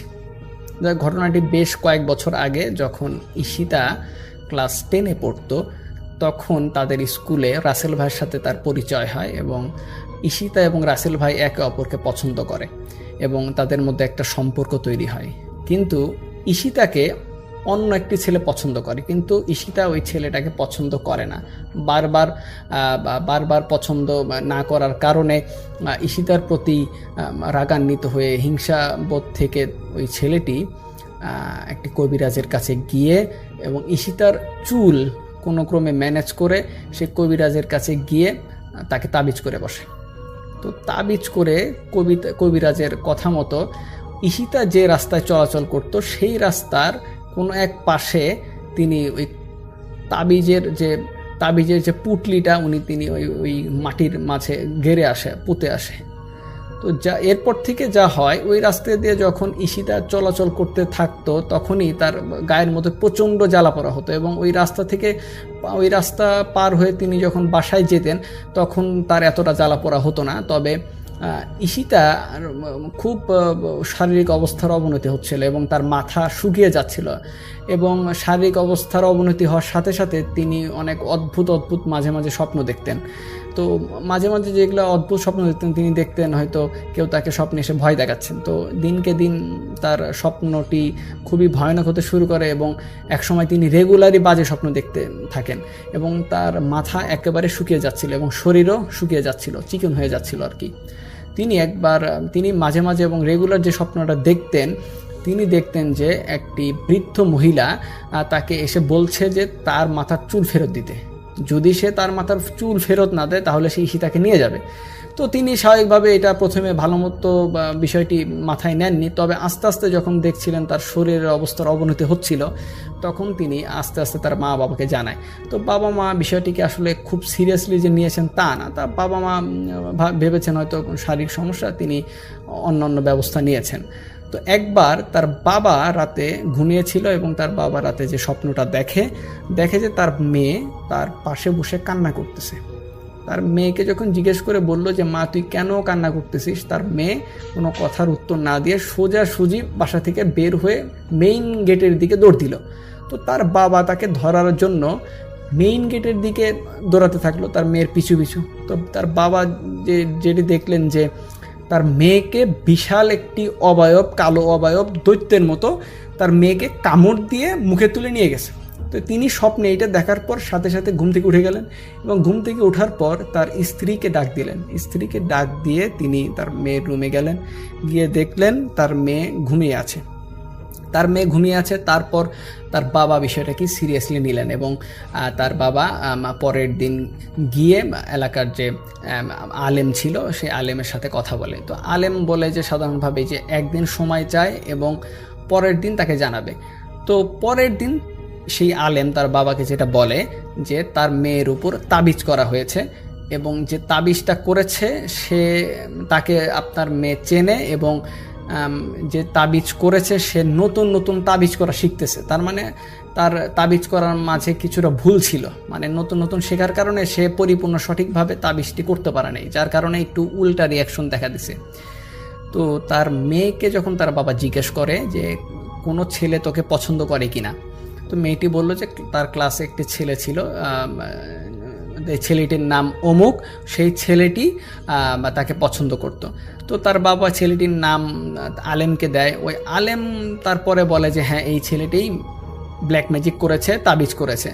তো এই কথা শোনার পর মেয়েটির বাবা সরাসরি গ্রামের মেম্বার, তারপর গ্রামের যে মুরব্বি ছিল তাদেরকে নিয়ে ওই ছেলের বাসায় চলে যায়। ওই ছেলের বাসায় যাওয়ার পরে ওই ছেলেকে এবং ছেলের বাবা মাকে সবার সামনে অপমান করে, এবং এক সময়ে ওই ছেলে বলতে বাধ্য হয় এবং স্বীকার করে যে হ্যাঁ, সেই ছেলেটাই সে ব্ল্যাক ম্যাজিক করেছে। তো তাকে জিজ্ঞেস করা হলো যে ব্ল্যাক ম্যাজিক কোথায় করেছে। তো সে বলল যে রাস্তার ওই প্রান্তে আমি এক পুটলি গেড়ে ওর মধ্যে ব্ল্যাক ম্যাজিক করেছে, ওর মধ্যে তাবিজ গাড়া আছে। তো স্বাভাবিকভাবে আলেম ওই রাস্তার প্রান্তে গিয়ে পুটলির মধ্যে ওই তাবিজটুকু নষ্ট করে ফেলে। তো এইভাবে তার আপাতত সমাপ্তি ঘটে। কিন্তু বিয়ের 3 মাস পরের কাহিনী। এই বিয়ে বলতে ঈশিতা এবং রাসেল ভাইয়ের মাঝখানে যে বিয়ে, রাসেল ভাইয়ের যে বিয়ে হয়, তো বিয়ে হওয়ার 3 মাসের মধ্যে কোনো ঘটনা ঘটে। কিন্তু 3 মাস যাওয়ার পরে একদিন রাসেল ভাই বাইরে থেকে আসলো। বাইরে থেকে আসার পর দেখলো যে তার স্ত্রী মাথায় চুল ছেড়ে এবং ঘোমটা ছাড়া বসে আছে। তো স্বাভাবিকভাবে রাসেল ভাই জিজ্ঞেস করলো যে তুমি কেন এভাবে বসে আছো না? তো সাথে সাথে তার বউ উত্তর দিল যে আমি তোর জন্য বসে আছি, তোর অপেক্ষাতেই আছি। তো কণ্ঠ ছিল একটু ভয়াবহ এবং অন্য কণ্ঠের মতোই ছিল। তা রাসেল বলল যে তুমি এরকমভাবে ব্যবহার করতেছো, তোমার কথাবার্তা এরকম কেন? এই কথা বলার সাথে সাথেই ঈশিতা আপা যেটা করে সেটা হলো রাসেল ভাইকে গলা টিপে ধরে। গলা টিপে ধরার পর রাসেল ভাই স্বাভাবিকভাবে নিজেকে ছাড়িয়ে নেয়। ছাড়িয়ে দেওয়ার পরে ঈশিতাকে একটা ধাক্কা মারে। ধাক্কা মারার পরে ঈশিতা সাথে সাথে সেন্সলেস হয়ে যায় এবং রাসেল ভাই তার বাবা মাকে ডেকে ঈশিতাকে স্বাভাবিকভাবে সেন্স ফেরায় এবং তাকে পানি পোড়া দেওয়া হয়। স্বাভাবিকভাবে গ্রামের যে তাদের যে ইমাম সাহেব ছিল তার কাছ থেকে পানি পোড়া দেওয়া হয়।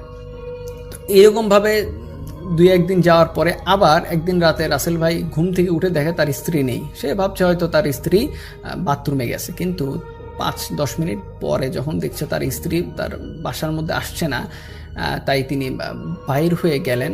যাওয়ার পর দেখেন যে কালো একটি বিড়াল উঠানের মধ্যে থেকে দৌড়ে পালিয়ে গেল। তো তিনি বুঝতে পারলেন যে তার স্ত্রী হয়তো কোনো সমস্যা হয়েছে। তিনি গিয়ে দেখেন তার স্ত্রী তাদের যে মুরগির ফার্ম ছিল, মুরগির ফার্মের পাশে যে পুকুর, সেই পুকুরের পাশে সেন্সলেস অবস্থায় পড়ে আছে। তো স্বাভাবিকভাবে ধরাধরি করে তাকে বাড়িতে নিয়ে আসে। বাড়িতে নিয়ে আসার পর তার সেন্স যখন ফেরে তখন তার স্বামী মানে রাসেল ভাই জিজ্ঞেস করলো যে তুমি ওইখানে কিভাবে গেলে, তোমার কি হয়েছিল? তার স্ত্রী বলে যে আমি ঘুমাচ্ছিলাম, মাঝখানে আমাকে ডাক দিল বাইরে থেকে। তো আমি গেটের বাইরে গিয়ে দেখি এক ভিক্ষুক তাকে বলতেছে যে আমার এই মিষ্টিটা তুই খা, তুই যদি এই মিষ্টিটা খাস তাইলে তোর উপকার হবে। তো সে যখন মিষ্টিটা খাইতে যাবে তখনই দেখলো যে ওইটা আর মিষ্টি না, ওইটা ছিল হচ্ছে ছাগলের যে কাটা মাথা থাকে, ওই ছাগলের কাটা মাথা, দাঁতের মধ্যে জিব্বা লাগানো, এই অবস্থা। তিনি ওই জিনিসটা কামড় দিতে নিয়েছিল আর কি। এইটা দেখার পরে তিনি চিৎকার দিয়ে ওঠে। চিৎকার দেওয়ার সাথে সাথে ওই বুড়ি মহিলা ওই ঈশিতা আপুর যে ওই চুলের মুঠি ধরে তাকে ওই নদীর পার পুকুরের পাড়ে তাকে নিয়ে যায়। ওই ফার্মের পাশে যে পুকুরটা ছিল, ওই পুকুরের পাশে নিয়ে যাওয়ার পরে তাকে মানে আহত করতে যাবে, কোনোভাবে বলির মতো দিতে যাবে, তখনই দেখলো যে 2জন জুব্বা পরা মানুষের মতো একটা অবয়ব তাকে ধরে ফেলে এবং ওই ভিক্ষুক দৌড়ে পালিয়ে যায় আর কি। তো এই ঘটনা শোনার পরে রাসেল ভাই এবং রাসেল ভাইয়ের বাবা মা একজন আলেমের কাছে যায় এবং আলেমের কাছে গিয়ে সব কাহিনী কথা খুলে বলে। কাহিনী শোনার পর আলেম বলল যে দিন পরে সে তার বাসায় যাবে, তারপর যা ব্যবস্থা করার সে করবে। তো এই 2 দিনের মধ্যে একটা রাতে তার স্বামী স্বপ্নে দেখলেন যে একটা কালো সাপ তাদের ঘরের মধ্যে এসে তার স্ত্রীর পাশে ফনা তুলে কামড় মারতে যাবে। এমন অবস্থায় তার স্বামীর স্বপ্ন ভেঙে যায় এবং ঘুম থেকে উঠে যায়। তো ঘুম থেকে উঠে যায় তিনি স্বপ্নে যেটা দেখতেছিলেন এটা বাস্তবে দেখলেন যে আসলে একটা কালো সাপ তার স্ত্রীর পাশে ফনা তুলে আসে এবং তার স্বামীকে দেখে এটা দ্রুত পালিয়ে যায় আর কি। তার পরের দিন হুজুর আসে। তো হুজুর আসার পরে যেটা বলল যে সেই যে ক্লাস 10-এ থাকা অবস্থায় একটা ছেলে ঈশিতাকে পছন্দ করত, ওই ছেলেটি ছেলেটি প্রথমবার তাকে তাবিজ করেছিল। প্রথমবার তাবিজ করার পরে ঈশিতাপুর যে মা বাবা ছিল, ওই ঈশিতাপুর বাবা মা যখন ওই ওই ছেলের বাবা মাকে গিয়ে অপমান করে, সেহেতু ওই ছেলেটি আবার ওই ক্ষোভ বশত আবার একজন সাপুরের তান্ত্রিকের কাছে যায়। ওই সাপুরের তান্ত্রিকের কাছে গিয়ে ওই মেয়েটিকে মেরে ফেলার জন্য তাবিজ করে, এবং সাপুরের তান্ত্রিক একটি বাজে জিন এবং শয়তান জিন ওই মেয়েটির পিছে লাগিয়ে দেয়, এবং ওই শয়তান জিন ওই ভিক্ষুকের বেশ ধরে যখন ঈশিতাবুকে ওই পুকুরের পাড়ে নিয়ে এসেছিল এবং তাকে বলি দেওয়ার জন্য প্রস্তুত হচ্ছিল, তখন পুকুরের অপর প্রান্তে থাকতো দুইটা ভালো জিন। ওই দুইটা ভালো জিন দেখে ওই ঈশিতাবুকে বাঁচানোর জন্য, সাহায্য করার জন্য এগিয়ে আসে, এবং তাদের আশা দেখে ওই শয়তান জিন পালিয়ে যায়। এইসব কাহিনী বলার পরে ওই আলেম ছিল, ওই আলেম ঈশিতা আপুকে দেখাশোনা করে এবং তাকে সুস্থ করে তোলার জন্য যাবতীয় যা যা প্রসেসিং করার দরকার তিনি করেন এবং এক পর্যায়ে আর ঈশিতা আপুর পরবর্তীতে কোনো সমস্যা হয়নি। এই ছিল ঘটনা। ভালো লাগলে ভাই প্রচার করবেন।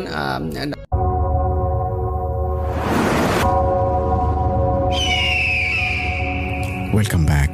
আপনাদের সবাইকে স্বাগত জানাই আমি রাসেল। আশা করছি আপনারা সবাই ভালো আছেন, ভালোর তলে আছেন। আমিও ভালো আছি আর ভালোর তলে আছি। চলে যাব আরও একটি ঘটনায়। যদি ভালো লাগে সাথে থাকবেন। এটা আমার এক ভাইয়ের কাছ থেকে শোনা। ওকে, জি। আমার ভাইয়া তখন অ্যাম্বুলেন্সের চাকরি করতো। সে ডেলি ঢাকা মেডিকেল থেকে 4-5 বার, দিনে 4-5 বার করে 4-5টা মানে আর কি ট্যুর দিত আর কি, লাশ নিয়ে আসা যাওয়া করতো। তো সে একদিন একটা লাশ উড়েছে, এই ঘটনাটা সে আর কি আমাকে বলছে আর কি। তো সে যখন লাশ নিয়ে গেছে, লাশ নিয়ে যাইতেছে রাত্রেবেলা সে রওনা দেয় আর কি, সন্ধ্যার পরে। তো রওনা দেওয়ার পর সে যখন প্রায় পৌঁছে গেছে আর কি, পৌঁছে যাওয়ার পর এক পর্যায়ে তাকে ফোন দেয় যার কাস্টমার, লাশের যে কাস্টমার ছিল তাদেরকে তারা সে তাকে ফোন দেওয়ার পর সে বলে যে আমি তো পৌঁছে গেছি, তো আপনারা কোথায় আছেন আমাকে একটু জানান, আমি তাহলে আপনাদের বাড়িতে দিয়ে যাচ্ছি লাশটা। তো বলে যে আপনি আরেকটু সামনে আসেন, তাহলে আমরা আর কি দাঁড়ায় আছি লাশ নেওয়ার জন্য। তো এরপরে সে সামনে যাওয়া শুরু করে। সামনে যাওয়ার পরে দেখে যে একটা গলি পড়ে, সেই গলির ভিতরে ঢোকার পরে তারপর হঠাৎ করেই যেন সে পথ হারায় ফেলার পরে সে বুঝতেছে না এখন ডানে যাবে না বামে যাবে। তারপরে হঠাৎ করে দেখে যে, লক্ষ্য করে যে আমার পাশে, আমি গাড়িতে বসা, আমার লুকিং গ্লাস দিয়ে আমি দেখতেছি যে পিছনে সারি সারি কবরস্থান, কবরের পর কবর, সারি সারি কবর আর কি। পরে গ্লাসটা খুলে দেখে যে ডাইনেও কবর, বামেও কবর, সামনেও কবর। তো এই কি মুসিবতে পড়লাম আল্লাহ, হঠাৎ করে আমি ইয়াতে এসে পড়লাম কবরস্থানের ভিতরে। তারপর অনেক আল্লাপিল্লা করে গাড়ির ভিতরে কতক্ষণ বসেছিল। তারপর বলে যে না, ভয় পেলে চলবে না, আমার একটু বাইরে হতে হবে। তারপর DSLR ছিল এবং সিগারেট ছিল, 1 প্যাকেট সিগারেট নিয়ে সে বাইর হয়। বাইর হওয়ার পরে তারপর একের পর এক সিগারেট সে টানতেছে, একের পর এক সিগারেট টানতে শেষ করে ফেলার পরে তো এখন তার আর কিছু করার নেই। তারপর সে গাড়িতে ঢুকে যাওয়ার পরে সে অনেকক্ষণ আর কি বসেছিল আর কি, একটু ভীত সন্ত্রস্ত। তো তাদেরকে যে ফোন দিবে এই ওয়েও নাই, যে কাস্টমারদের কাছে যে ফোন দিবে লাশের কাস্টমার, এই ওয়েও নয়। দেখে যে নেটওয়ার্ক তার ডিসকানেক্টেড, এমন জায়গায় আসছে যে তার কোনো এই পাশে কোনো নেটওয়ার্কের যে ইয়াগুলা একটাও নাই। তো এক পর্যায়ে সে কি করে যে বসে থাকে ঘরে, গাড়ির ভিতরে বসে থাকার পর হঠাৎ করে দেখে যে গাড়িটা কে জানি উঠায় নিয়ে আস্তে ফালাই দিতেছে আর কি, গাড়িটাকে ঝাঁকি মারতেছে। আরেকবার দেখে যে তার ইয়ার উপরে কি জানি আর কি একটা দুর্গন্ধময় আর কি, ওইটা গন্ধে বাঁচা যাইতেছে না, এত দুর্গন্ধ এটা দেখে। তারপর হঠাৎ করে দেখে যে সে ওই যে বাইর দিয়া কে জানি তারে গ্লাসে টোকাতে। তারপর আবার এরকম দেখে যে অনেকক্ষণ তারে জ্বালা যন্ত্রণা করে, প্রায় 3-4 ঘন্টার মতো। তার এমনি রাস্তায় তো 3-4 ঘন্টা লাগছে আসতে। তো এই কবরস্থানের ভিতরে তার মনে করেন যে অনেকক্ষণ সময় লাগলো, 3-4 ঘন্টার মতো তারা জ্বালাইলো। জ্বালানোর পরে সে দেখে হঠাৎ করে সামনে দিয়ে কে জানি যায় আসে, এরকম অবস্থা আর কি। তো আল্লাহ বিল্লাহ করতে করতে করতে করতে তার ফজরটা কোনো মতে আর কি কাটে। ফজরটা যাওয়ার পরে তারপর দেখে যে হঠাৎ আলো আসতেছে। এটা মানে সে ঘুমাই গেছিল আর কি। ঘুমাই যাওয়ার পর হঠাৎ আলোয় তার চোখ মানে ঘুম ভাঙে আর কি। ঘুম ভাঙার পরে সে ওঠার পরে গেটটা খোলার পরে দেখে যে সে একটা মাঠের ভিতরে, মানে একটা ঘরের ভিতরে সে আর কি ঢুকে গেছে আর কি। সরি, একটা মাঠের ভিতরে সে আর কি আছে। স্টেডিয়াম, সারি সারি মাইলের পর মাইল জমি আর কি এই যে এটার ভিতরে। আর দেখতেছে যে সে একটা মানে একটা স্টেডিয়ামের ভিতরে, মাঠের ভিতরে সে আর কি ওখানে আর কি গাড়ি দাঁড় করে রাখছে। তো এরপরে কি করে এরপরে সে আর কি একটা কাজ করলো, তাদেরকে ফোন দেওয়ার পরে তারপর বলে যে ইচ্ছা মতো গালিগালাজ করছে যে যারা কাস্টমার, যে আমরা জানাজা আজকেই দিতাম, আজকে ফজরের পরেই জানাজা হইতো তার, আপনি কই গেছেন, আপনার ফোন দিয়ে পাওয়া যাচ্ছে না, আপনার ফোন বলে বন্ধ, এই সেই মানে অনেক কিছু বলার পরে তারপর সে কি করে যে তারপর তাদেরকে মানে এখন লোকেশনটা জানানোর পরে তারপর তাকে করে কি বলে যে তাদেরকে এই লাশটা আর কি দিয়ে আসার পরে তাকে করে এই যে তাকে আর কি বিদায় দেওয়ার পরে তারপর সে আর কি বাসায় সহি সালামতে পৌঁছতে পারে। এবং এরপরে তাদেরকে মানে আর কি এরপরে আর কি আলহামদুলিল্লাহ ঠিকঠাক হয়ে যায়। এটা আমার প্রথম ঘটনা। Alright,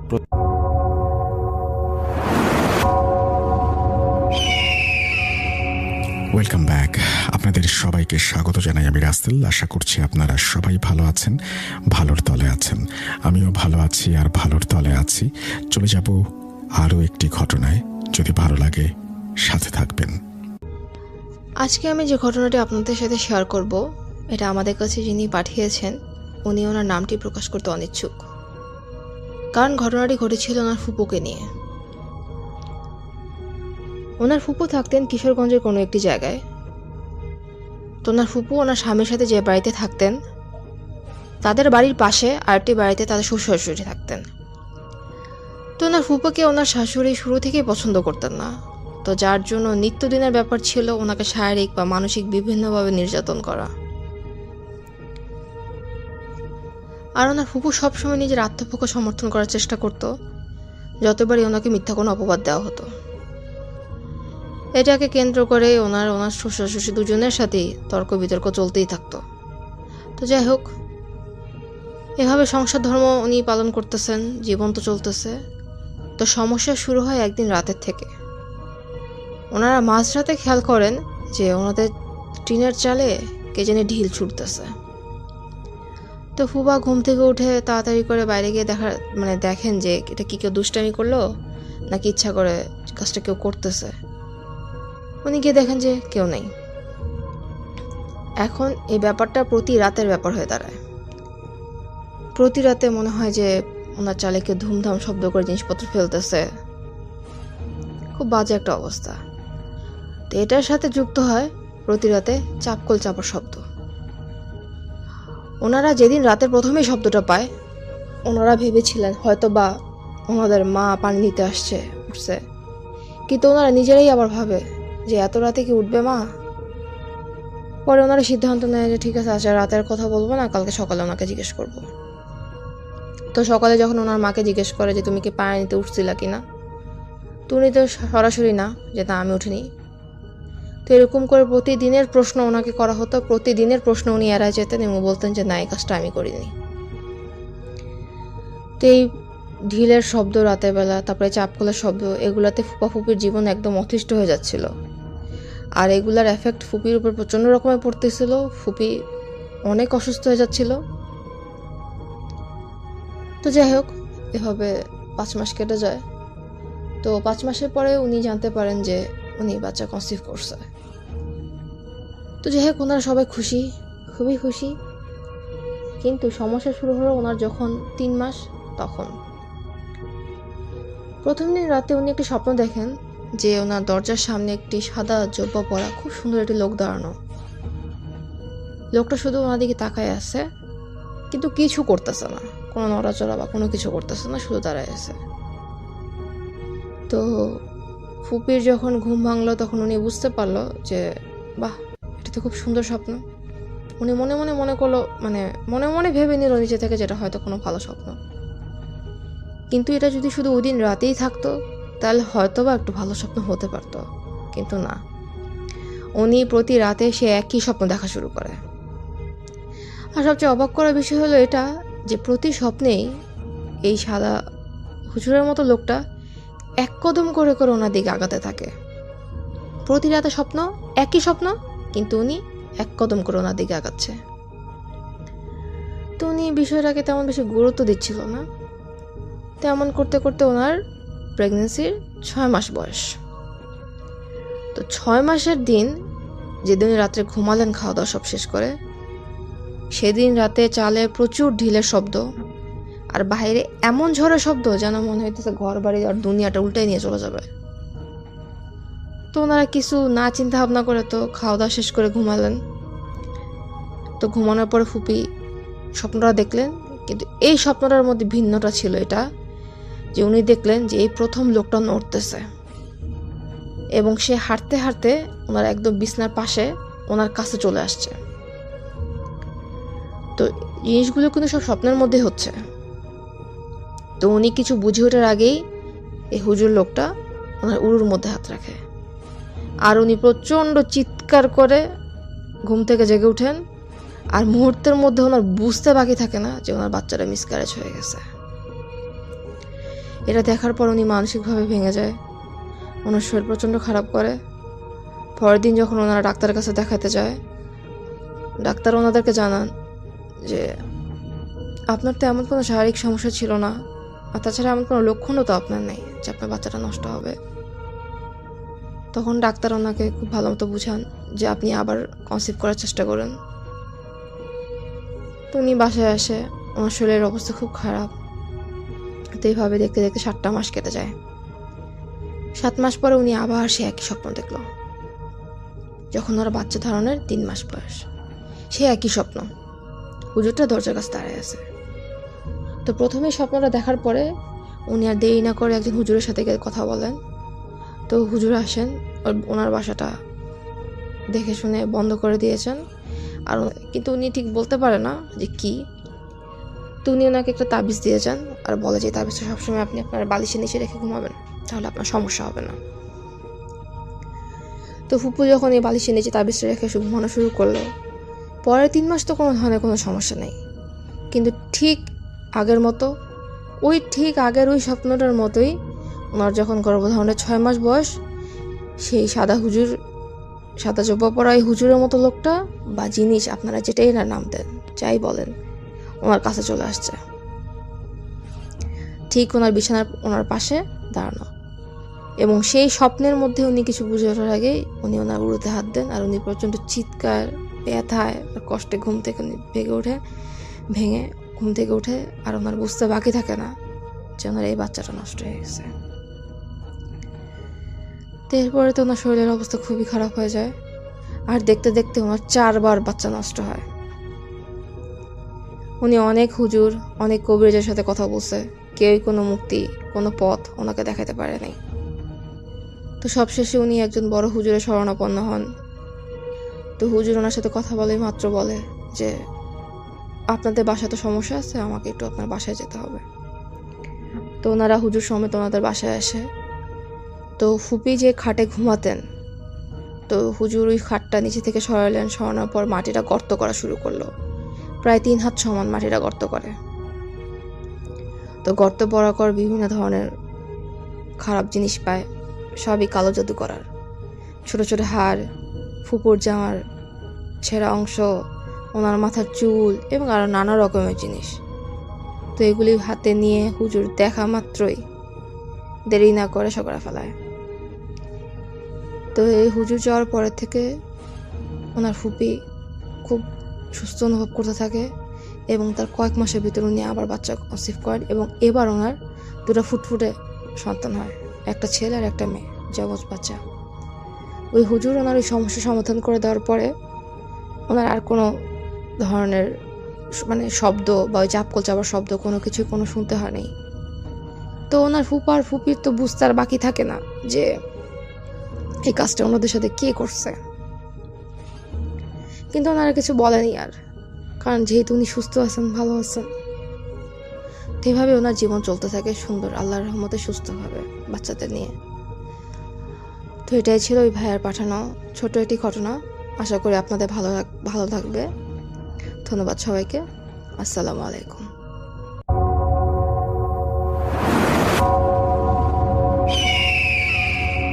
welcome back. আপনাদের সবাইকে স্বাগত জানাই আমি রাসেল। আশা করছি আপনারা সবাই ভালো আছেন, ভালোর তলে আছেন। আমিও ভালো আছি আর ভালোর তলে আছি। চলে যাব আরও একটি ঘটনায়। যদি ভালো লাগে সাথে থাকবেন। এখন যে ঘটনাটি আপনাদের সাথে শেয়ার করব, এই ঘটনাটি আমাদেরকে যিনি পাঠিয়েছেন তার নাম মোহাম্মদ রাজীব হোসেন। ওনার বাড়ি কুষ্টিয়া জেলার সদর উপজেলার জেলখানা মোড়ে। আর ঘটনাটি ঘটেছে রাজবাড়ী জেলার পাংশা উপজেলার মাছপাড়া ইউনিয়নের লক্ষণদিয়া গ্রামে। ঘটনার সময়কাল 2006। উনি তখন ক্লাস 8-এ পড়েন। তবে ওনার নিজের সাথে ঘটেনি, ঘটনাটির একটি অংশ উনি নিজেই প্রত্যক্ষ করেছিলেন। চলুন ঘটনাটি শুরু করি। এই রাজীব ভাই ছোটবেলা থেকেই মামার বাড়ি খুব পছন্দ করতেন। সুযোগ পেলেই 15 দিন, 20 দিন, এমনকি 1 মাসের জন্য মামা বাড়িতে চলে আসতেন। ওনার মামা বাড়ি এই লক্ষণদিয়া গ্রামে। ওনার মেজ মামার নাম মোহাম্মদ আতাহার হোসেন। উনি একজন স্কুল শিক্ষক এবং ওই গ্রামেরই মাতব্বর। নিজ গ্রাম এবং পার্শ্ববর্তী গ্রামের সালিশ বিচার তিনি করতেন। ঘটনার সময় উনি মামা বাড়িতেই ছিলেন। এই লক্ষণদিয়া গ্রামটা মাছপাড়া ইউনিয়নের একদম শেষে, যার কারণে গ্রামের শেষ দিকটা ছিল একেবারেই নির্জন। খুব অল্প সংখ্যক লোকজনের বসতি ছিল ওই দিকটাতে। তো একদম শেষ দিকে লয়মান এবং গনি মিয়া নামের দুজন ব্যক্তির 2 পরিবার বসবাস করত এই সাইডটাতে। এই 2 পরিবারের সাথেই মূলত আসল ঘটনাটি ঘটে। এই লয়মান এবং গনি মিয়ার বাড়ির মধ্যবর্তী দূরত্ব 100 গজের মতো হবে। লয়মান নামের ব্যক্তি তার বাপের ভিটা থেকে বের হয়ে এসে গ্রামের শেষে জমি কিনে বাড়ি তৈরি করে পরিবার নিয়ে থাকতে শুরু করে।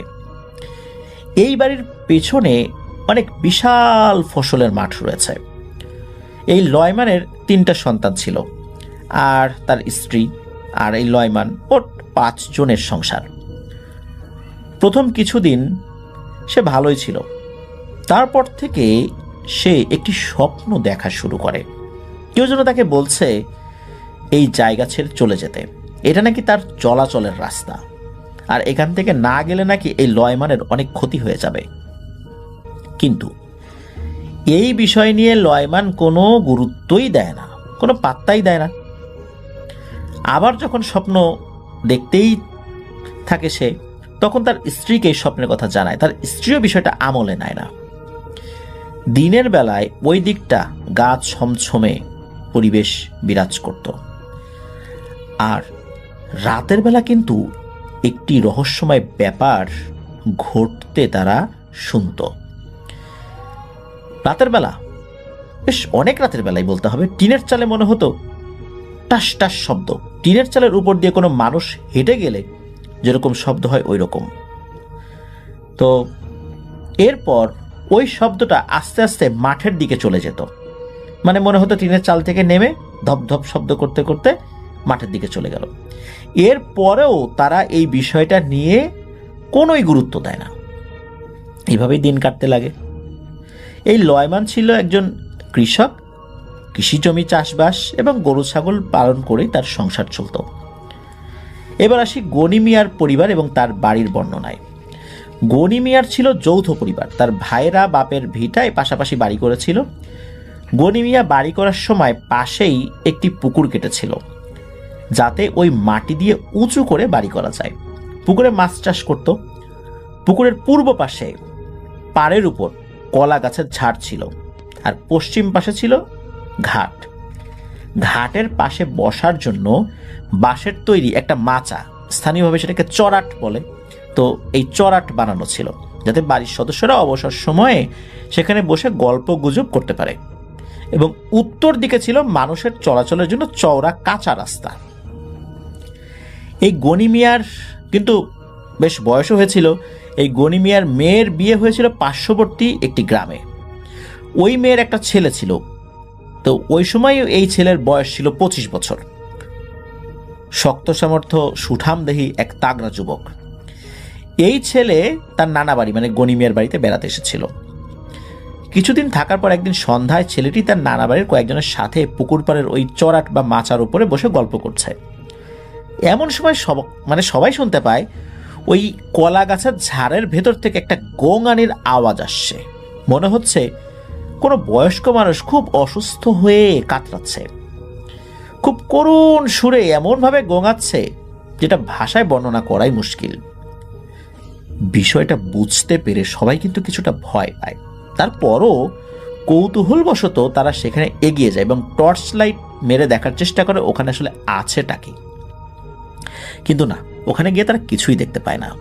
তখন সবাই ভাবে হয়তো বা কুকুর বা শেয়াল এরকম কোনো কিছু ছিল, তাদের আসার শব্দ বা এই আলো দেখে পালিয়েছে। এভাবে আরও 2 দিন চলে গেল, আর প্রতিদিনই ওই শব্দটা বাড়তে লাগলো। ঘটনার দিন বিকেলবেলাও ওই কলা গাছের ভেতর থেকে মাঝে মাঝে শব্দ হচ্ছিল, কিন্তু ওখানে গেলে কিছুই পাওয়া যেত না। ওই দিন অবশ্য গনি মিয়ার বাড়িতে বেশ আয়োজন করা হয়েছিল। অনেক রকমের পিঠা তৈরি করা হয় সন্ধ্যার সময়। তো গনি মিয়ার ওই নাতি ছেলে তখন চড়াটের উপর বসেছিল, মানে ওই মাচার উপর বসেছিল। তীব্র ভয়ানক গোঙানির শব্দে বাড়ির ভেতরে চলে আসে সে, আর ভাল লাগছিল না। তো তার নানি তাকে পিঠা খেতে দিলে সে পেট ভরে পিঠা খায়। তার থাকার জায়গায় গিয়ে সে একটু শুয়েও পড়ে।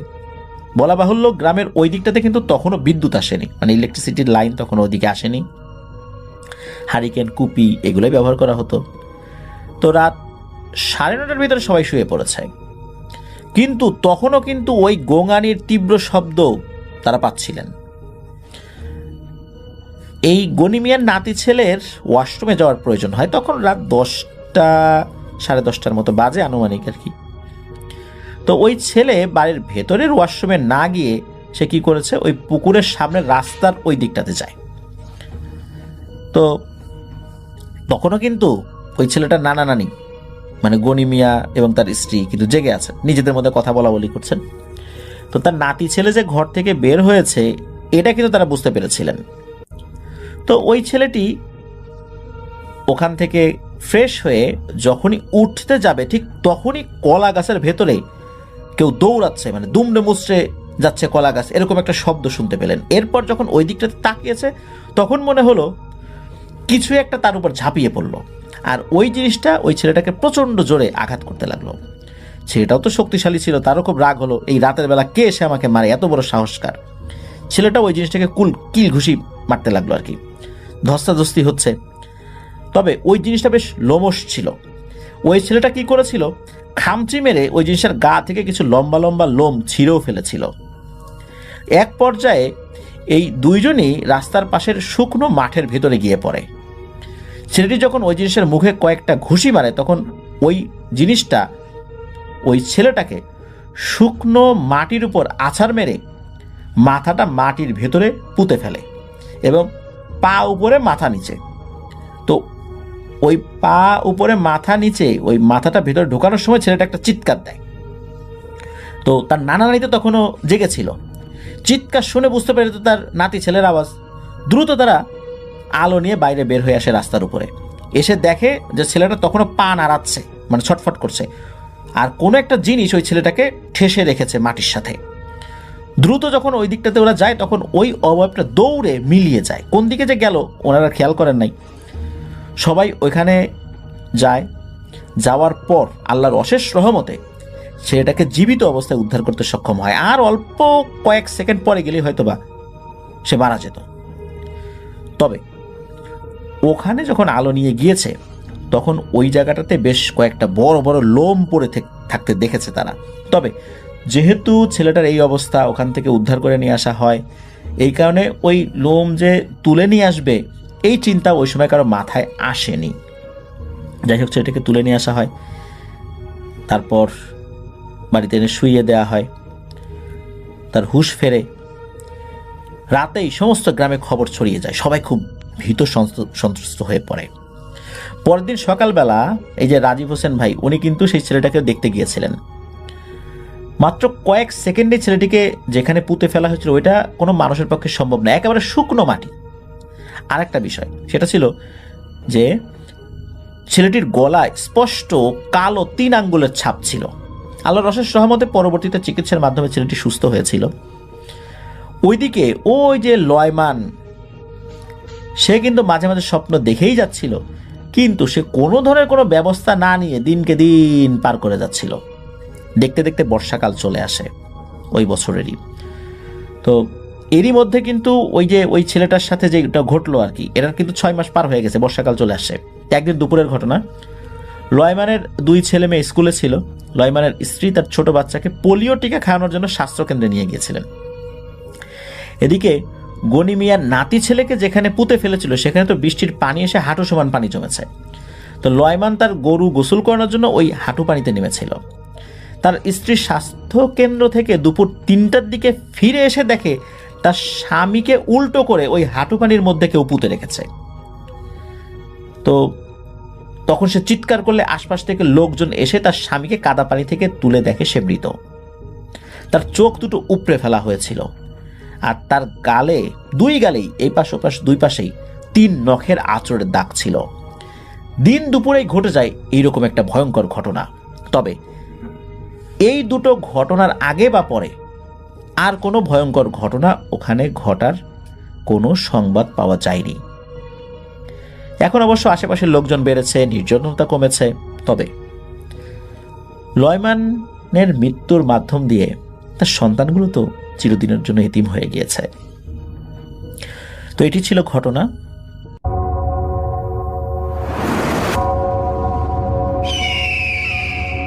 Welcome back. আপনাদের সবাইকে স্বাগত জানাই আমি রাসেল। আশা করছি আপনারা সবাই ভালো আছেন, ভালোর তলে আছেন। আমিও ভালো আছি আর ভালোর তলে আছি। চলে যাব আরও একটি ঘটনায়। যদি ভালো লাগে সাথে থাকবেন। এখন আমি যে ঘটনাটা শেয়ার করব, এই ঘটনাটা আমাকে পাঠিয়েছেন পটুয়াখালী থেকে আরিফ ভাই। তো তসলিম সাহেবের ঘটনা শুরুর আগে আমি বলে দিতে চাই, যারা আজকে নতুন তসলিম সাহেবের ঘটনা শুনছেন তাদের উদ্দেশ্যে বলছি, উনি পটুয়াখালীর একজন নামকরা হুজুর। কোনো এক সময় উনি অনেকের উপকার করে থাকতেন, এখনও উপকার করেন কি না আমি জানি না, কারণ বিস্তারিত কিছু বলেন না। আর ওনার সাথে সবসময় ওনার একটা ব্যক্তিগত জিন আছে, সেই জিনটাকে উনি বন্ধু জিন নামে ডাকে। আর সেই জিন তসলিম সাহেবকে একটা পয়সা দিয়েছিল, সেই পয়সার মাধ্যমে উনি নানা সমস্যার সমাধান করে থাকে। এই ঘটনাটা ঘটেছে 2007 সালে কোনো এক শীতের সময়। তসলিম সাহেব উনি মাহফিলে যাবেন, এমন সময় ওনার বন্ধু জিন ওনার সামনে এসে উপস্থিত হয় এবং বলতেছে যে হুজুর, আপনি যে মাহফিলে যাবেন বের হওয়ার আগে আমি বলে দিচ্ছি যে আপনার কিন্তু এখানে একটা সমস্যা হতে পারে, তো আপনি আপনার পয়সাটা সাথে নিয়ে যাবেন এবং শরীরটাকে সবসময় বন্ধ করে রাখবেন, আর আপনার কোনো সমস্যা হলেই আমি আপনার সামনে এসে হাজির হব। হুজুর বলতে আচ্ছা ঠিক আছে, কোনো সমস্যা নেই, আমি যাই। তো উনি সেই মাহফিলে যান। তো এশার নামাজের পর উনি মাহফিলে ওঠেন এবং মাহফিল শেষ হয় প্রায় রাত 12টার দিকে। তো হুজুরের সাথে অন্যান্য যারা এসেছিল তারা সবাই একসাথে কথা বলছিল এবং ওনার সাথে মোসাফা করছিল। তো একটা পর্যায়ে হঠাৎ করে একটা লোক আসে, তার বয়স হবে 45 কি 50 এরকম। তো সেই লোকটা হুজুরের সাথে এসে যখন মোসাফা করবেন তখন হুজুরের গাটা গরম হয়ে যায় এবং হুজুর ফিল করতেছে যে ওনার কেমন জানি খারাপ লাগতেছে, মানে এটা কিছুক্ষণের জন্য হয়েছিল। তো সেই মুহূর্তে সেই লোকটা দিকে হুজুর এখন তাকায় থাকে এবং সেই লোকটা বলতেছে হুজুরকে যে হুজুর, আমি অনেক দূর থেকে আসছি আর আমিও শুনলাম যে আপনি এখানে বেশিক্ষণ থাকবেন না, আপনি যেভাবে হোক আমার একটা উপকার করেন। তো হুজুর কিছু বুঝতেছিল না, উনি বলতেছে আচ্ছা ঠিক আছে, আপনি মাদ্রাসা কক্ষে যান, আমি এখন বাকি যারা আছে ওদের সাথে কথা বললে আমি আসতেছি। তো তারপর হুজুর সেই মাদ্রাসা কক্ষে যাওয়ার সঙ্গে সঙ্গে সেই লোকটা খুব কান্নাকাটি করে ওঠে এবং হুজুরকে বলতেছে যে হুজুর আমাকে বাঁচান, আপনি একমাত্র আমাকে বাঁচাইতে পারেন, আল্লাহর রসুলে আপনি আমাকে বাঁচান। এর মধ্যে হুজুরের পাশে ওনার যে বন্ধু জিন ছিল সে এসে হাজির হয় এবং বলতেছে সে হুজুরকে যে আপনি একটু এই লোকটাকে শান্ত করেন, তারপর বাকি কাজ করেন, দেখবেন সব ঠিক হয়ে গেছে। তো হুজুর এই লোকটাকে শান্ত করে বলতেছে যে আমি যে মানুষের উপকার করি বা সাহায্য করি এটা আপনাকে কে বলছে? তো তখন সেই লোক বলতেছে যে আপনার এখানে যে খাদেম সাহেব আছে উনি আমাকে বললো আপনি নাকি অনেকের উপকার করে থাকেন।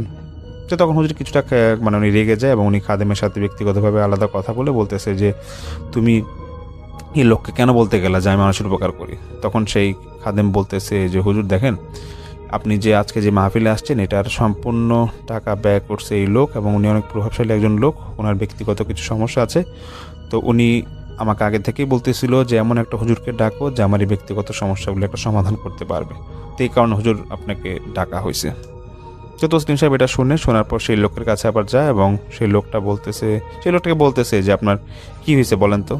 তখন সেই লোকটা বলতেছে যে হুজুর দেখেন, আজকে 3 বছর হয়ে গেল আমার পরিবারে আমি যে ঘরটায় বা যে বাসাটা আমি থাকতাম সেখানে থাকতে পারতেছি না, আর এখন আমাকে একটা টিনের ঘরে থাকতে হয়।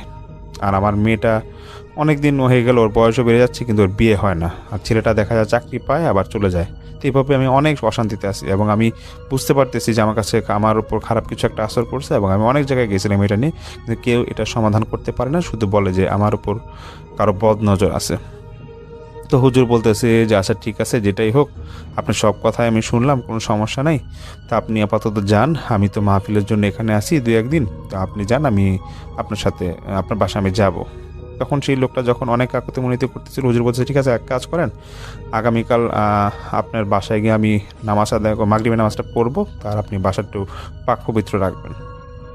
তো হুজুরের কথা মতো ওই লোক পরের দিন ঘর পরিষ্কার করে রাখেন এবং হুজুর সেই বাড়িতে যান, এবং যাওয়ার পথে উনি সেই লোকটা তো আছেই, তসলিম সাহেব আছে এবং সাথে আছে ওনার খাদেম। তো ওনারা যখন কথা বলতে বলতে যে ওনার যে বাসার সমস্যা সেই বাসায় উঠতেছিল, দুটার একটা পর্যায়ে তসলিম সাহেব উনি বুঝে যায় যে বাসাটার মধ্যে একটা সমস্যা আছে, এবং উনি ঢোকার সঙ্গে সঙ্গেই দেখতেছে যে একটা সাদা কাপড় পরিধান করা একটা কেউ একজন হয়তো বয়স্ক লোক উনি দাঁড়ায় আছে। তো তসলিম সাহেবকে শুধু বলতেছে যে এই বাসার যে সমস্যা সেখানে তুই যাইস না। তসলিম সাহেব আশেপাশে যে ওনার খাদেম আছে এবং লোকটা আছে, ওই লোক এবং খাদেমকে জিজ্ঞেস করতেছে যে আপনারা কি কিছু দেখছেন আশেপাশে? তখন তারা উত্তর দিল যে না, আমরা তো আসলে কিছু দেখিনি, আপনি কি দেখছেন? মানে অল্প কিছুক্ষণ হাঁটার পর নাকি আবার সেই একটা সাদা কাপড় পরা একটা লোক বলতেছে, মানে বাসায় ঢুকবে বা ঢুকে গেছে এরকম মুহূর্তে, যেই বাসায় পিশাচ আছে তুই যাস না। তো এটা বলার পর আবার দেখা যাচ্ছে যে তসলিম সাহেব বুঝে গেল যে এটা কোনো একটা খারাপ কিছু হবে, যেহেতু কেউ দেখতে পায় না। তো উনি ওনার মতো তসলিম সাহেব ওনার মতো বা পুরো বাসাটা ঘুরতেছেন, এবং এটা 3 তলা বাসা ছিল, 3 তলার ছাদ ছিল। তো দেখা গেল যে তসলিম সাহেব হাঁটতে হাঁটতে সিঁড়িতে উনি নিজেই যখন বলতেছে যে দেখি আমি একা একা ছাদে যাব, আপনাদের কারো যাওয়ার দরকার নাই, মানে ওই খাদেম এবং সেই লোকটাকে বলতেছে। তসলিম সাহেব উনি ছাদে যাওয়ার আগ মুহূর্তে ওনার সেই বন্ধুজিন বলতেছে শরীরটা বন্ধ করে যাওয়ার জন্য, মানে সে নাকি তখন সে মুহূর্তে আসছিল। তো উনি ওনার হাতে পয়সা রাখে এবং পয়সা যেটা ছিল সেটা রাখে এবং শরীরটা বন্ধ করে ছাদে যায়। তো তসলিম হুজুর উনি যখন ছাদে যায়, উনি ঢোকার সঙ্গে সঙ্গে বুঝতেছিল যে ওনার এখানে মানে অসংখ্য মানে ছায়া বা মানুষ আকৃতির কেউ আছে, মানে উনি ফিল করছিল ছাদে অনেক কিছু আছে এবং অনেক কিছু চলাচল আছে। যখন উনি ফিল করে তখন ঠিক ওনার চোখ পড়ে দেয়, মানে চোখটা সামনের দিকে পড়তে উনি অন্ধকারের মধ্যে খেয়াল করতেছে যে অনেক ছায়ার ছুটাছুটি চলতেছিল, এবং উনি যখন জোরে যখন সূরা পড়তেছিল এবং ওনার পয়সাটা এক হাত থেকে আরেক হাতে একবার নিতেছিল, সঙ্গে সঙ্গে এই ছায়াগুলো মনে হয় এক হয়ে গেছে, এবং এক হয়ে যাওয়ার পরে সে হুজুরকে বলতেছে যে আপনি এখান থেকে চলে যান, আপনি ভালো মানুষ, আপনি এখানে থাকেন না, এখানে থাকার দরকার নেই, এখান থেকে চলে যান, আপনার ক্ষতি হবে। তো এটা বলার সঙ্গে সঙ্গে হুজুর ওই ছায়াটার সাথে যখন আরও কথা বলতে যাবে, মানে কথা শুরু করবে এরকম একটা পর্যায়ে, তখন উনি খেয়াল করতেছে যে ওনার জ্বর এসে পড়তেছে এবং মাথা ঘোরাচ্ছিল। উনি তাড়াতাড়ি বাসা থেকে নেমে যায় এবং সেই যে খাদেম নিচে দাঁড়ায় ছিল খাদেমকে বলতেছে যে চলো আজকের মতো চলেন, আমি চলে যাই, আমরা কালকে তো মাহফিল আছে, মাহফিল শেষ করে আবার আসবো। তো তারপর সেই হুজুর তো চলেই যায়। উনি চলে যাওয়ার পর যে বাসায় উঠে, মানে মাহফিল যেখানে হচ্ছিল তার পাশে একটা বাসায় উনি উঠে, সেই বাসায় একটা অজুর ব্যবস্থা ছিল। তো উনি অজু করার যে ব্যবস্থা যেখানে ছিল সেখানে, তারপরে ওইখান থেকে সেই বাসা থেকে অজু করবে রাতে। তো অজু করে একটা পর্যায়ে উনি খেয়াল করতেছে যে মানে দুইটা ছায়া নাকি ওনার সামনে খুব ঘোরাফেরা করতেছিল, এবং এটা যখন ঘোরাফেরা করতেছে ওনাকে মানে কি হুমকি দিচ্ছিল খুব বাজেভাবে। তো হুজুর ভাবে যে হয়তো যে পয়সাটা পকেট থেকে বের করবে যাতে ওনার ক্ষতি না করতে পারে ছায়া দুইটা।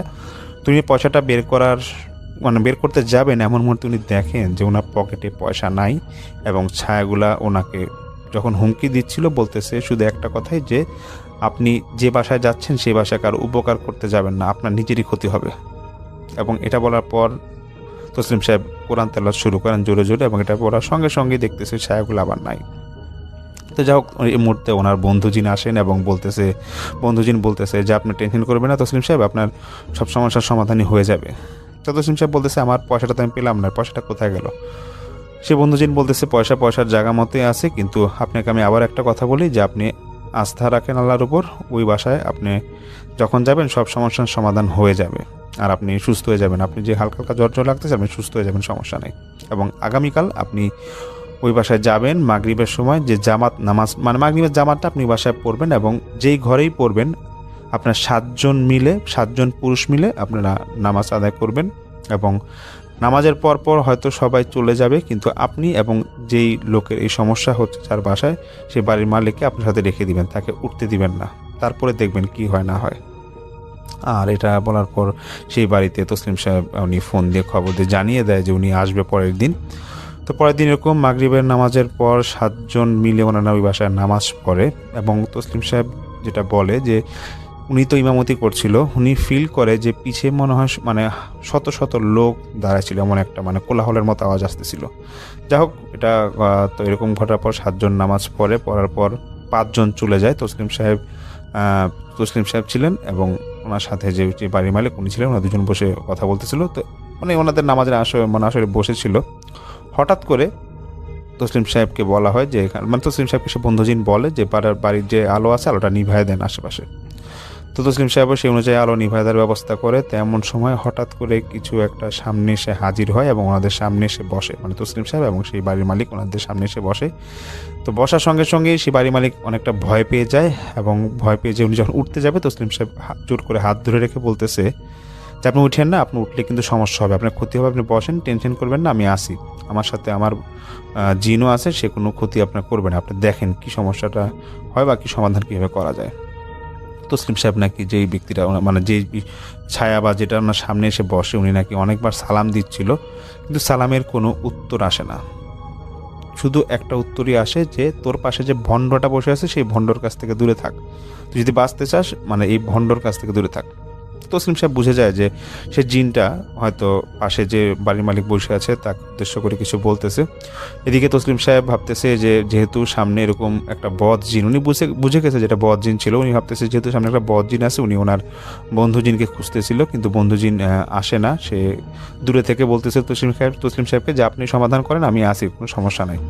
তখন সেই বদ জিনের সাথে যখন তসলিম সাহেব কথা শুরু করে সেই জিনটা বলতেছে যে এই বাড়িতে খুব সমস্যা আছে এবং এই কারণে 3 বছর ধরে এই লোকটা ভুগতেছে। তখন তসলিম সাহেব বলে কি সমস্যা আগে এটা বল।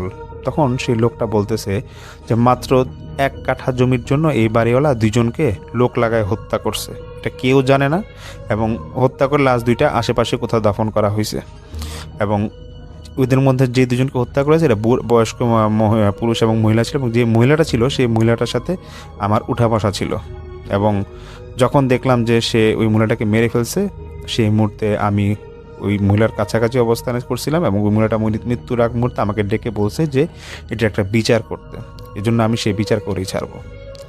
এদিকে তো মানে তসলিম সাহেব বুঝে যায় যে আসলে ওই জিনটা এইটা কারো কথা শুনে কাজটা করতেছে। এটা বলার সঙ্গে সঙ্গে উনি আবার জিনকে বলতে থাকে যেটা তোর মিথ্যা কথা, আমি তোর বিশ্বাস কীভাবে করবো। তখন সে বদ জিন বলতেছে এটা কখনোই মিথ্যা না, এটা সত্য ঘটনা এবং আপনার মানে ওই জিনও বলে বুঝে যায় যে বন্ধু জিন নামে তসলিম সাহেবের কোনো একটা জিন আছে, ব্যক্তিগত জিন আছে। সেই জিন বদ জিনটা বলতেছে যে তসলিম সাহেবকে যে আপনার বন্ধু জিন যেটা আছে ওকে জিজ্ঞেস করেন, দেখবেন এটা সত্য ঘটনা। তো এটা বলার পর তসলিম সাহেব বুঝে যায় ওই বন্ধু জিনের মাধ্যমে সঙ্গে সঙ্গে যেটা আসলে একটা সত্য ঘটনা। তো তসলিম সাহেব তখন সেই বাড়ির মালিককে বলতেছে যে দেখুন এখন আমার কী করণীয়, আমি কি করতে পারি বলেন। তখন সেই লোকটা খুব হাওয়া করে কাঁদতেছিল এবং বলতেছে যে বদজিনকে উদ্দেশ্য করে যে আমার ভুল হয়ে গেছে, আমি অনেক বড় ভুল করছি, আমাকে মাফ করে দেন, আমি আর এটা মানে সইতে পারতেছি না, আমার ছেলেটাকে বাঁচতে দেন, মেয়েটাকে বাঁচতে দেন, ওদেরও তো জীবন আছে, আমার পরিবারকে আপনারা বাঁচতে দেন।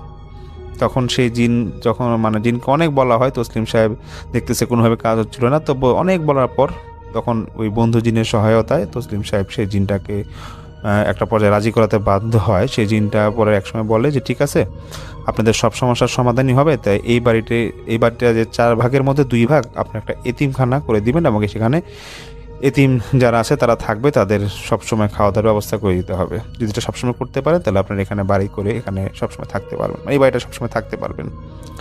এটা বলার পরে সেই লোক বলে ঠিক আছে, আমার কোনো সমস্যা না, আমি রাজি আছি। এবং সে জিনও বলে যে ঠিক আছে, তোমার মেয়ে এবং তোমার ছেলের কোনো ক্ষতি করবো না এবং আমি আশেপাশেই চলাচল করব, হয়তো তুমি আমার অস্তিত্ব দেখতে পারবা না, মানে লোকটাকে বলতেছে যেটা বাড়িওয়ালা ছিল, এবং বলে যে আমার অস্তিত্ব দেখতে পারবে না, এবং আমি যদি কখনো দেখি যে এটার বরখেলাপ হয়েছে সেক্ষেত্রে আমি আবার এসে তখন সমস্যা করব। তসলিম সাহেব তখন বাড়ির মালিককে বলতেছে যে ঠিক আছে, আপনি যদি রাজি হন তাহলে বলেন, আমি বদদিনকে রাজি করায় ফেলি। তখন তো রাজি হয়েই যায়। তারপর তসলিম সাহেব যেটা বলে যে বেশ কয়েক বছর ভালোই ওনারা ঠিকভাবে সমস্যার সমাধান হয়ে গেছিল বেশ কয়েক বছরের মধ্যে। কিন্তু এই বাড়ির মালিক নাকি 2012 সালে যখন মারা যাবে, সে তার আগে দিয়ে নাকি বোবার মতো হয়ে গেছিল, মানে ওনার জবান বন্ধ হয়ে গেছিলো এবং সে নাকি প্রায় উল্টাপাল্টা মানে ইশারা ইঙ্গিতে কথা বলতো। তখনও তসলিম সাহেবকে ডাকা হয়েছিল, কিন্তু তসলিম সাহেব আসলে তখন কিছু বুঝে উঠতে পারে না। তো ওনার বন্ধু যিনি একটা কথা বলেছিল যে তখন নাকি সেই বাড়ির মালিক অনেক সময় নাকি সে খারাপ ওই বদজিনটাকে দেখতো এবং বদজিনটা তাকে নানাভাবে ভয় দেখাইতো। কোনো একটা কারণে হয়তো বা সেই বাড়ির মালিক কোনো একটা ওই যে ওদের মধ্যে যে কথাগুলো আগে হয়েছিল 2007 সালে, ওটা হয়তো বরখেলাপ করছে দেখি হয়তো মৃত্যুর আগে সেই বদজিন ওকে নানাভাবে ভয় দেখাইতো। তারপর তো উনি 12 সালে ওই সেই মারাই যায়। তো এটা ছিল তসলিম সাহেবের একটা ঘটনা, যেটা উনি একটা সাহায্য মানুষকে করতে গিয়েছিলেন। এটার সমাধানটা এইভাবে আসলে সমাপ্তি ঘটে। ইনশাআল্লাহ সামনের এপিসোডে আরও ভালো কিছু ঘটনা নিয়ে হাজির হব, সাথেই থাকবেন। ততক্ষণ পর্যন্ত আল্লাহ হাফেজ।